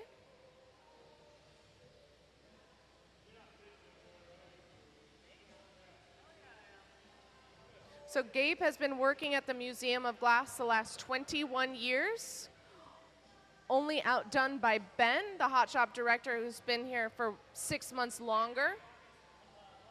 And then Sarah, who has the pipe right now, she's been here for 17 years. So they work seamlessly because they've been working together for a long time. And this residency is really special because Gabe often facilitates the work for other people, and now it's Gabe's time to shine. It's his week. So this residency was graciously sponsored by the Walker Foundation, and it has enabled Gabe to continue making his work for the first time really since COVID.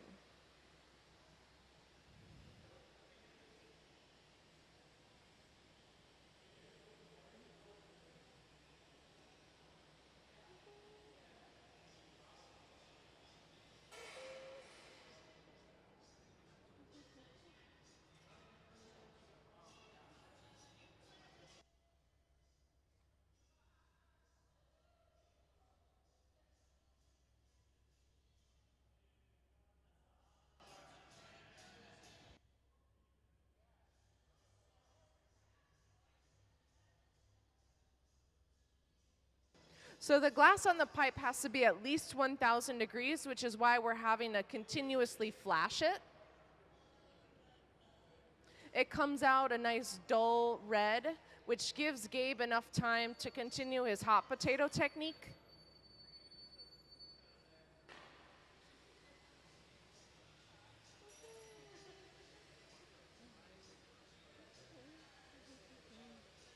And the reason why we batuto this bottom part is because once we attach that blow punty, it's going to be really difficult to have access to anywhere around that punty.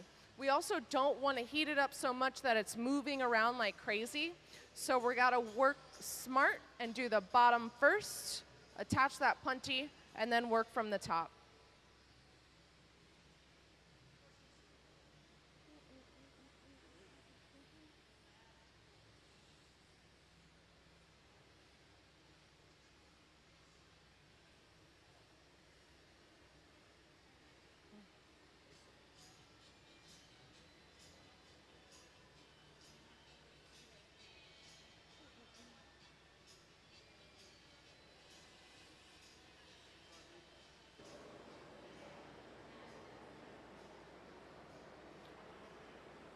So what Jack is doing now is he's heating up the moil.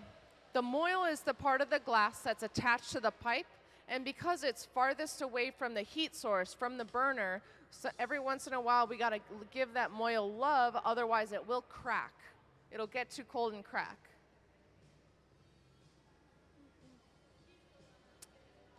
It's pretty funny that normally in the hot shop we call giving it love means, you know, hitting it with a torch. That's our form of love here in the hot shop.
Can we go ahead and play Gabe's slides, please?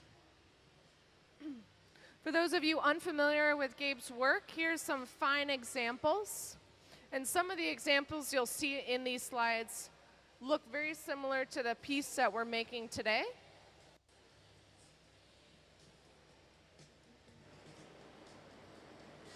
So you can see on 3 of those bottom pieces is that hot potato technique, that hot potato.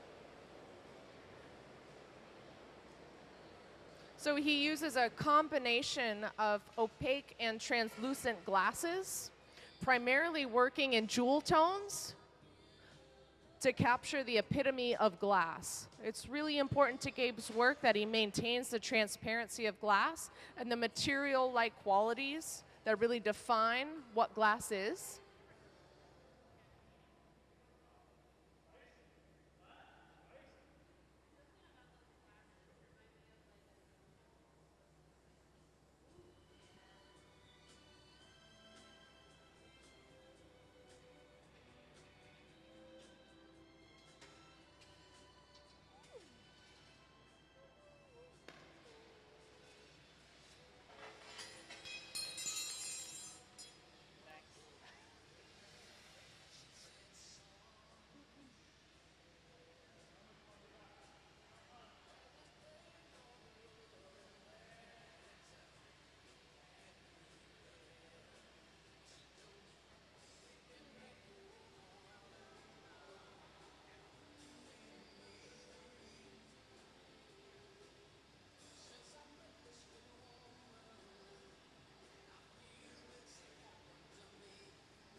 So now Gabe has finished texturing that bottom portion, and now we're going to prepare the glass to be transferred onto that blow putty.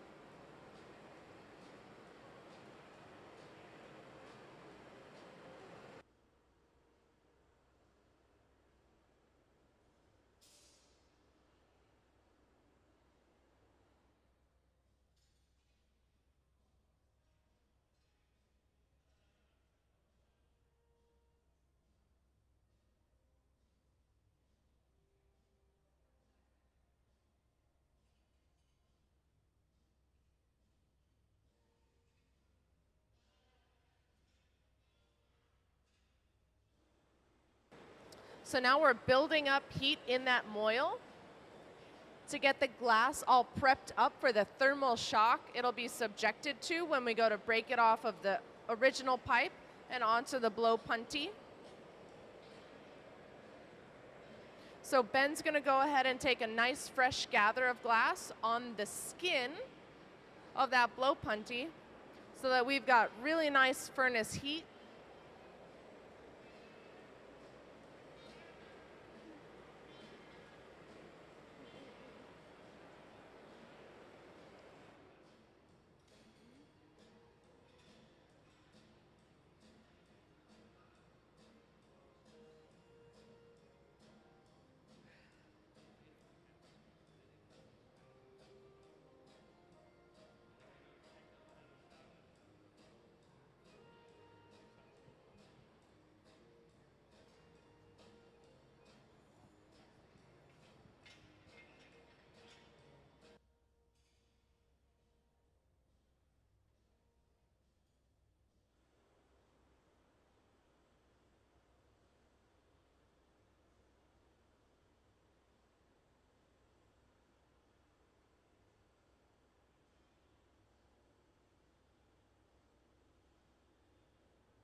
So Ben over on that side bench is working on that blow punty. So he took that nice fresh gather of glass, he made sure that there was no glass interfering from that hole, and then he spun the glass out so we could basically have a tube, a short tube of glass coming off, and we'll attach that tube of clear glass onto the bottom here.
So what Gabe just did is he used that piece of room temperature glass to score the bottom. He's giving himself a bullseye. Now he knows exactly where to aim that punty.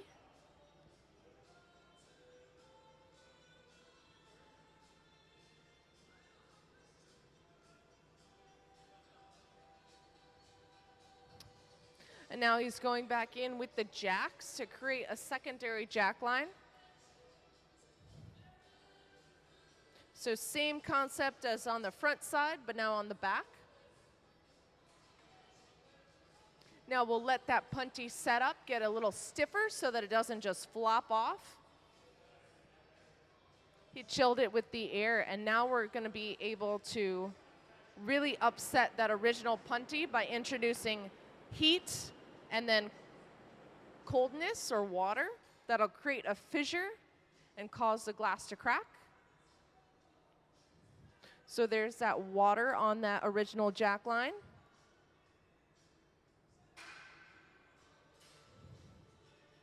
It's pretty cool, huh? Yeah, yeah, you can clap. No, we actually like it when you clap, so that's great. Thank you, thank you.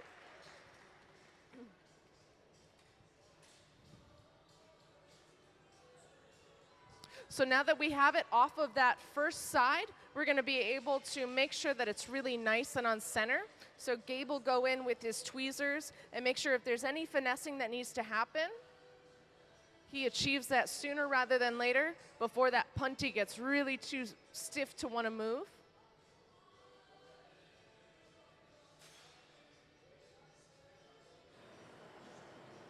And now we've got this gaping hole where it was attached to that other pipe. So now we need to heat that lip up and then use our tweezers to really make the hole shut. So he's going to heat up that lip because it's the coldest and it's the thickest, so we need the most heat there. He'll heat it up with the fluffy torch and then go back in the G-hole and really let that heat soak in so that he can begin to comb down that glass and seal the vessel.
So the glass is just about hot enough.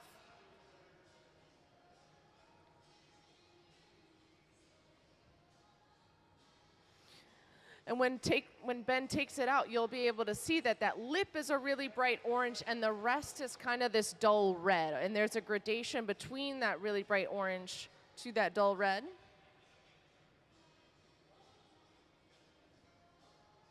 And glass will always move the most where it is hottest. So by concentrating that heat right at the very lip, we're able to squish that shut,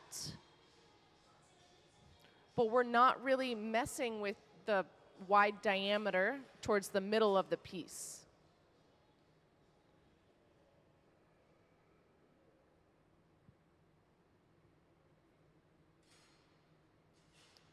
Now Gabe's got like a little belly button coming off, and he'll be able to pull it off the piece a little bit more, and then it'll be able to be cut off.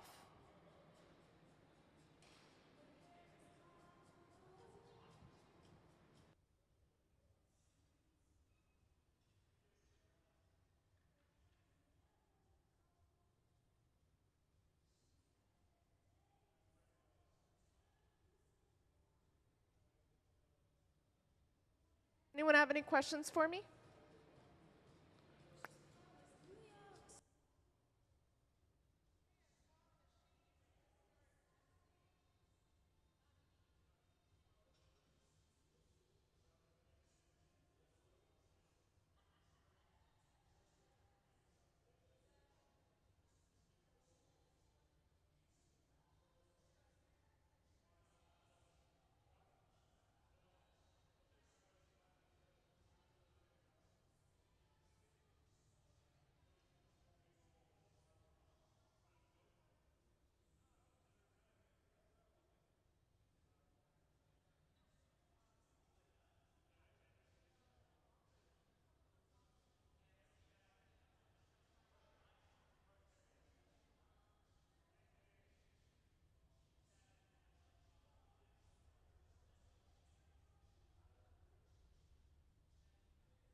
So Gabe is working on finishing up the rest of the hot potato along the top ring. And we've gotten our point. So Sarah has put the next piece into the hotter part of the flame so we can start assembling after Gabe finishes up the patterning of this piece.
So over on the other side of the hot shop, you can see Sarah has grabbed the sphere, which will be the next thing that we attach to this sculpture.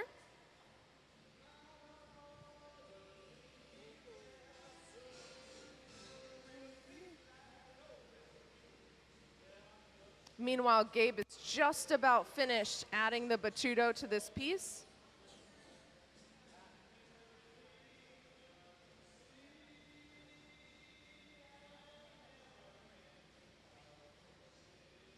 I misspoke. Sarah does not have a sphere. She has the diamond shape.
And that concludes the hot potato portion of Gabe Feenan's residency.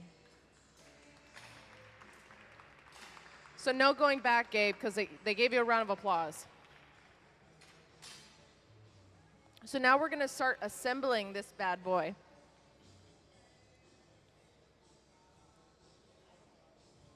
So we're going to finesse the top, make sure its composition is just what Gabe wants, and then we'll start to use the hot torch to really sink in heat where we want that diamond shape to go.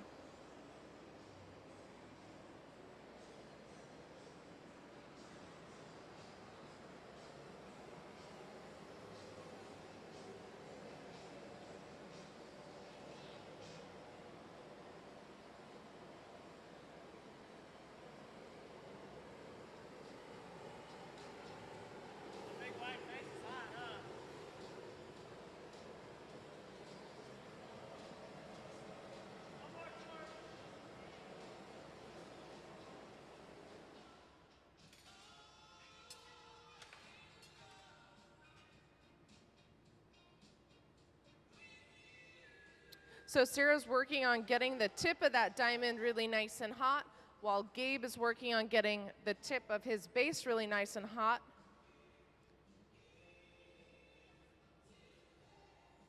So that when they come together, there's a really nice fusion that happens between the two glasses.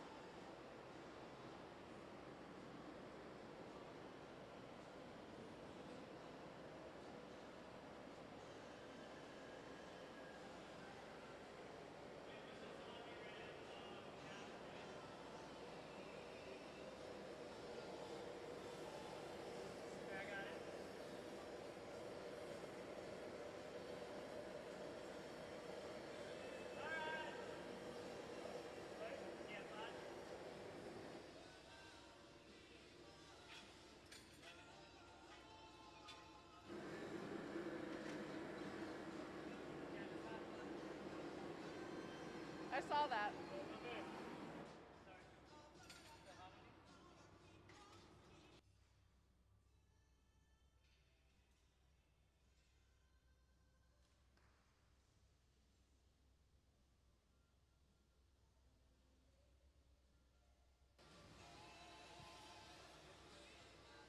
So now Gabe's going to use his tweezers to aim right at that center.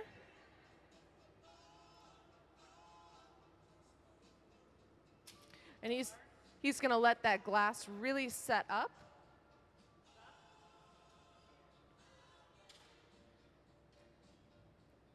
Meanwhile, we're going to break off the pipe that Sarah has.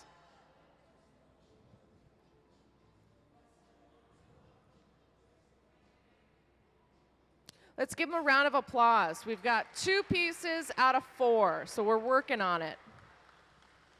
We've got our diamond, we've got our hot potato base. Now we're going to go ahead and add a sphere, and then we'll get to add our granulari marini topper.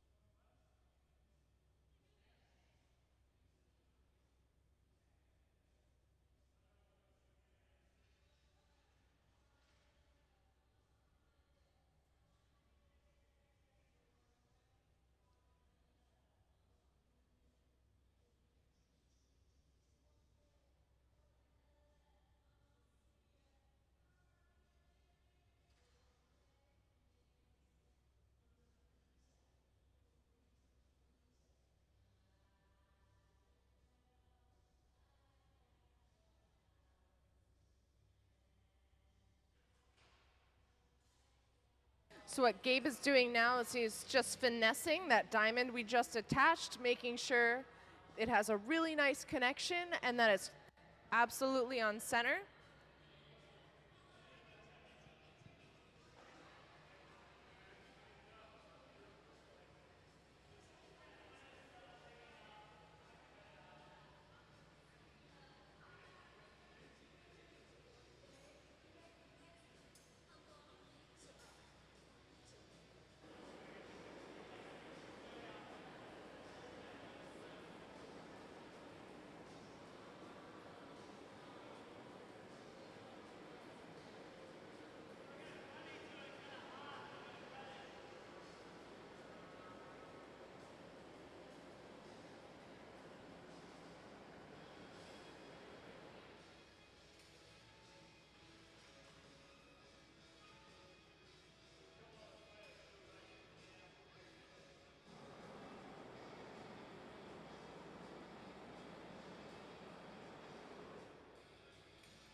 So we're going to perform a little bit more of glass surgery. So when that diamond was attached to the base, it wasn't perfectly on center. So they're going to take it off and put it back on.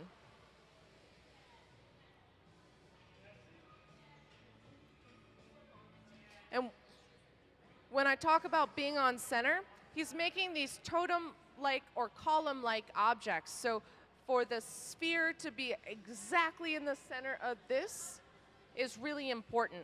It's important that this is the same as this is the same as this, so they're all a straight line.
It's only because it's the last piece of 5 days straight. So you can imagine how tired everyone is.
So now Gabe is going to go in. He's going to make the base piece top really nice and pretty.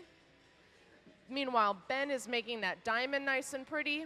And then we're going to reattach it, and it's going to be perfect this time.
So right now, Gabe is using what's known as the straps of the jack. So it's the backside of that tool in order to shape the very tip.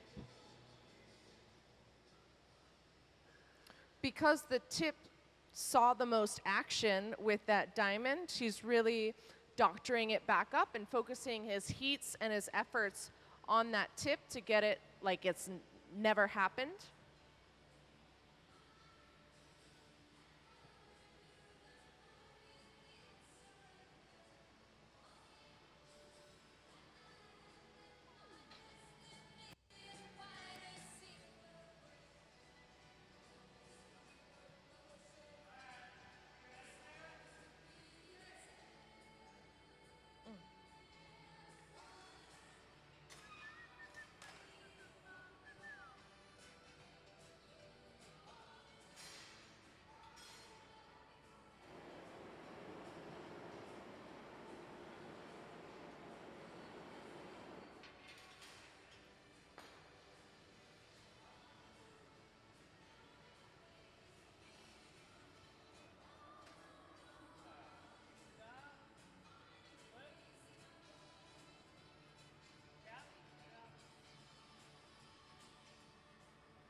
So we got to make sure to give Gabe a really nice round of applause after this one, like right now, because he's done twice as much work.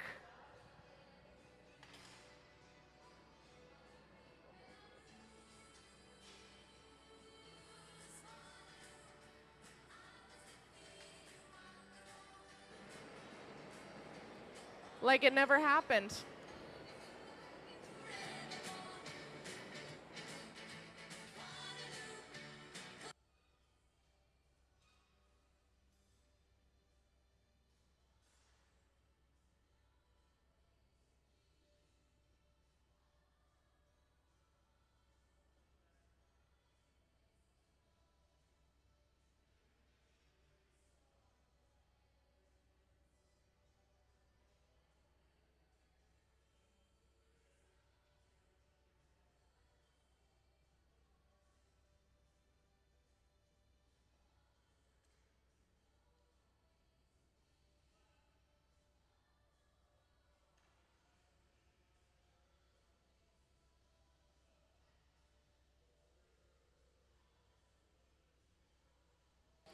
So now Sarah's got the next component in the G-hole, getting that nice and warm. Next up is going to be a sphere that we're going to put on top of the diamond.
And now we're about to make the 2-part sculpture into a 3-part.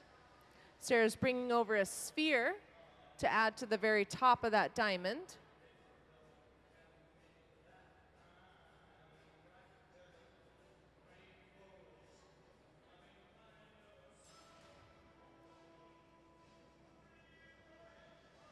He's given that junction a little love with the jacks.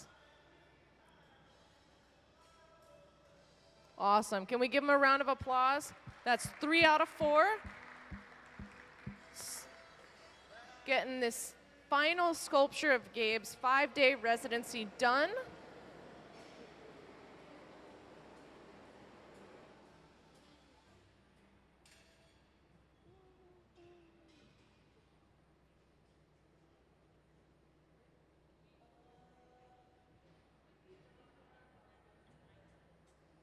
And now Sarah's going to be able to start getting the top column hot.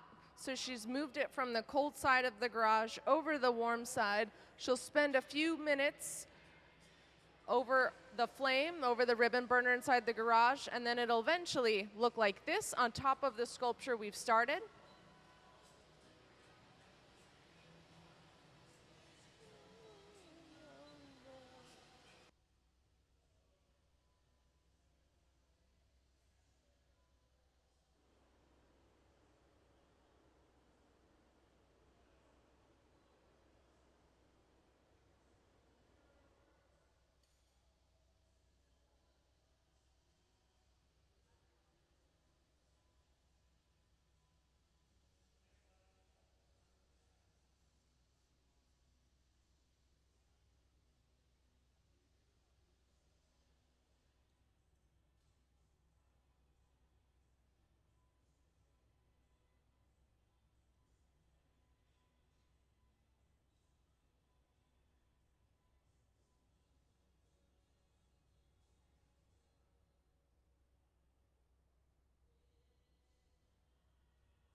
And now we're about to add the cherry on top.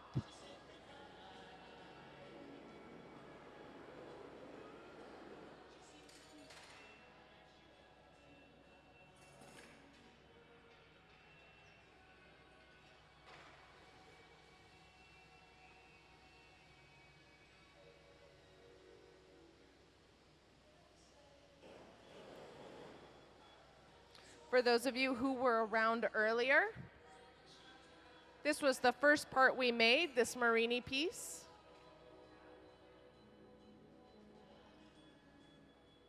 And it's been living in the garage.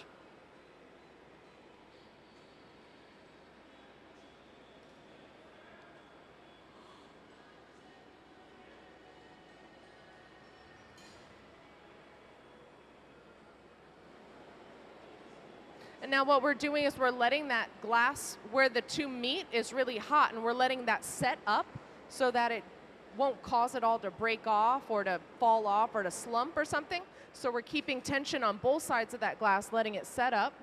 Meanwhile, Jack is introducing heat where we're about to break it.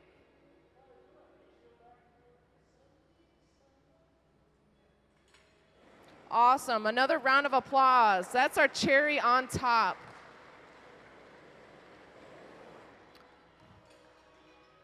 So now what we're gonna do is we're gonna make that Marini piece really nice and pretty. Right now the lip is rather thick, so we've got to get it nice and warm, pull it out, and then cut it to even out the thicknesses. And then we'll begin the process of opening up that Marini piece so that it matches the diameter of the rest of the piece.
So what Gabe's doing is he's opening up that hole a little bit so he can get his tweezers in there.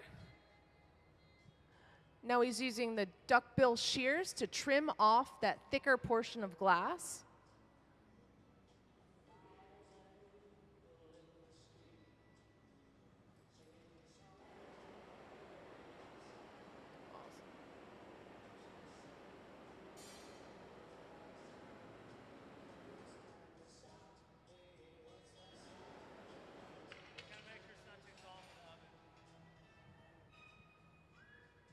So that stick trick is to make sure that the piece doesn't get too tall for the annealer it'll go into.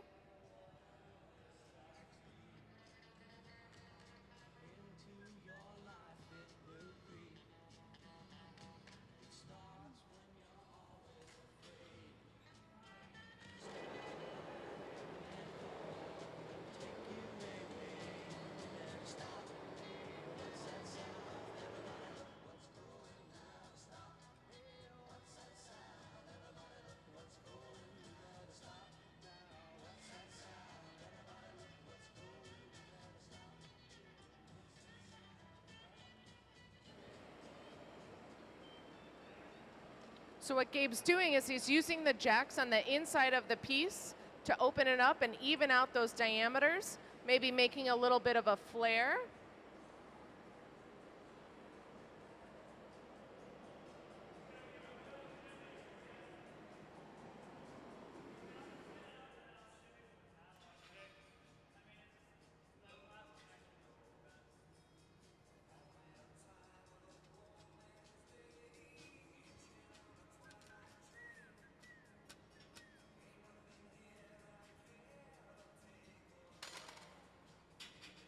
You kind of the whole thing or just the top? Yeah, I think kind of the whole thing.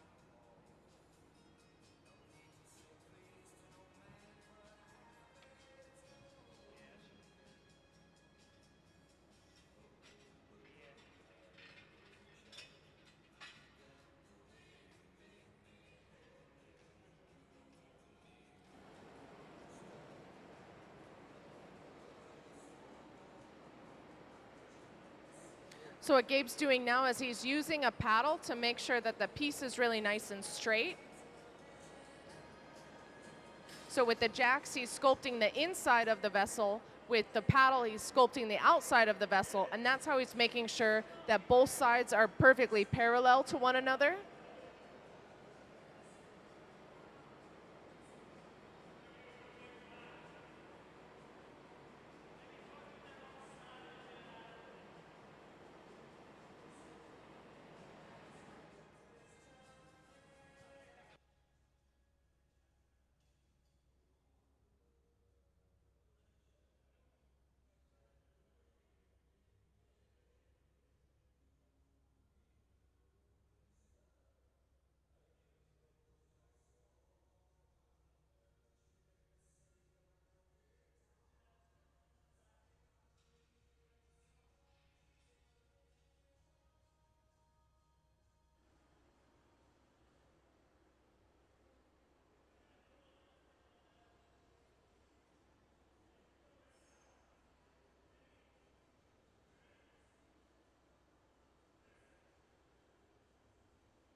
So those are some finishing touches. Remember, it's super essential that we're absolutely straight. So that's them tweaking it just that little bit that it needed.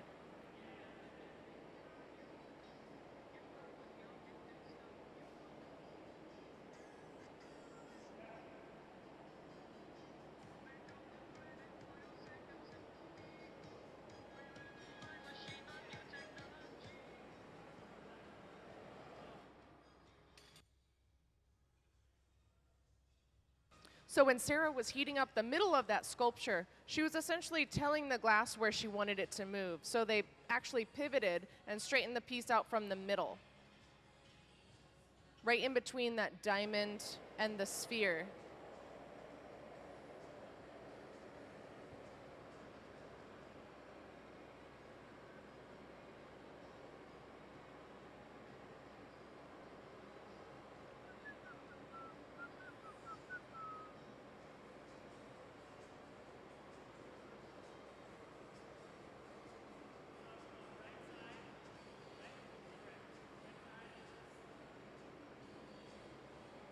So Jack's all suited up in our Kevlar suits, so we know it's just about time to box this piece.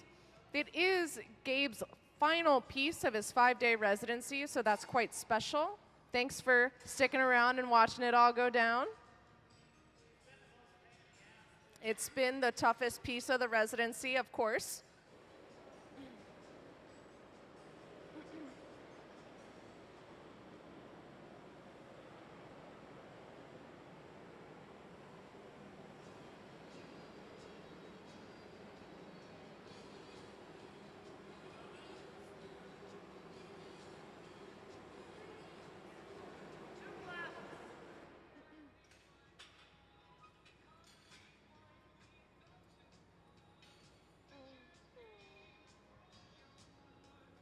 So Gabe was putting a lot of heat in that punty, same principle as we saw before. Now that we've added all this heat, we're gonna add water, and that'll cause the glass to fissure, and that'll cause the glass to crack.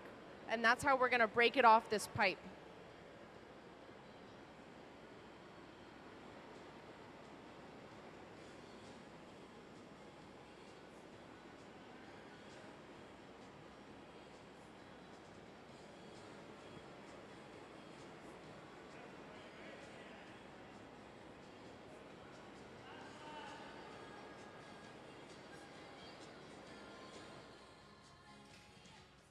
So they stopped there and let the glass slump to make sure it was moving, because we need that stark contrast in temperature from the glass that's hot enough to move, maybe 1500 degrees, to our room temperature block water to cause that break.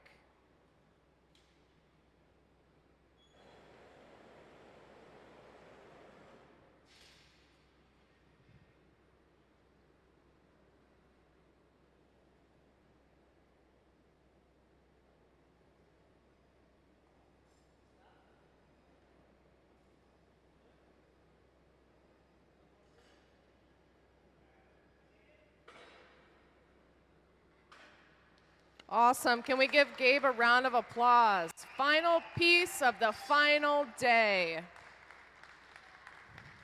Into the annealer that piece will go, and over the course of 2 days, because we have some solid sculpted components in there, it'll slowly come down from about 850 degrees to room temperature. This annealing process is critical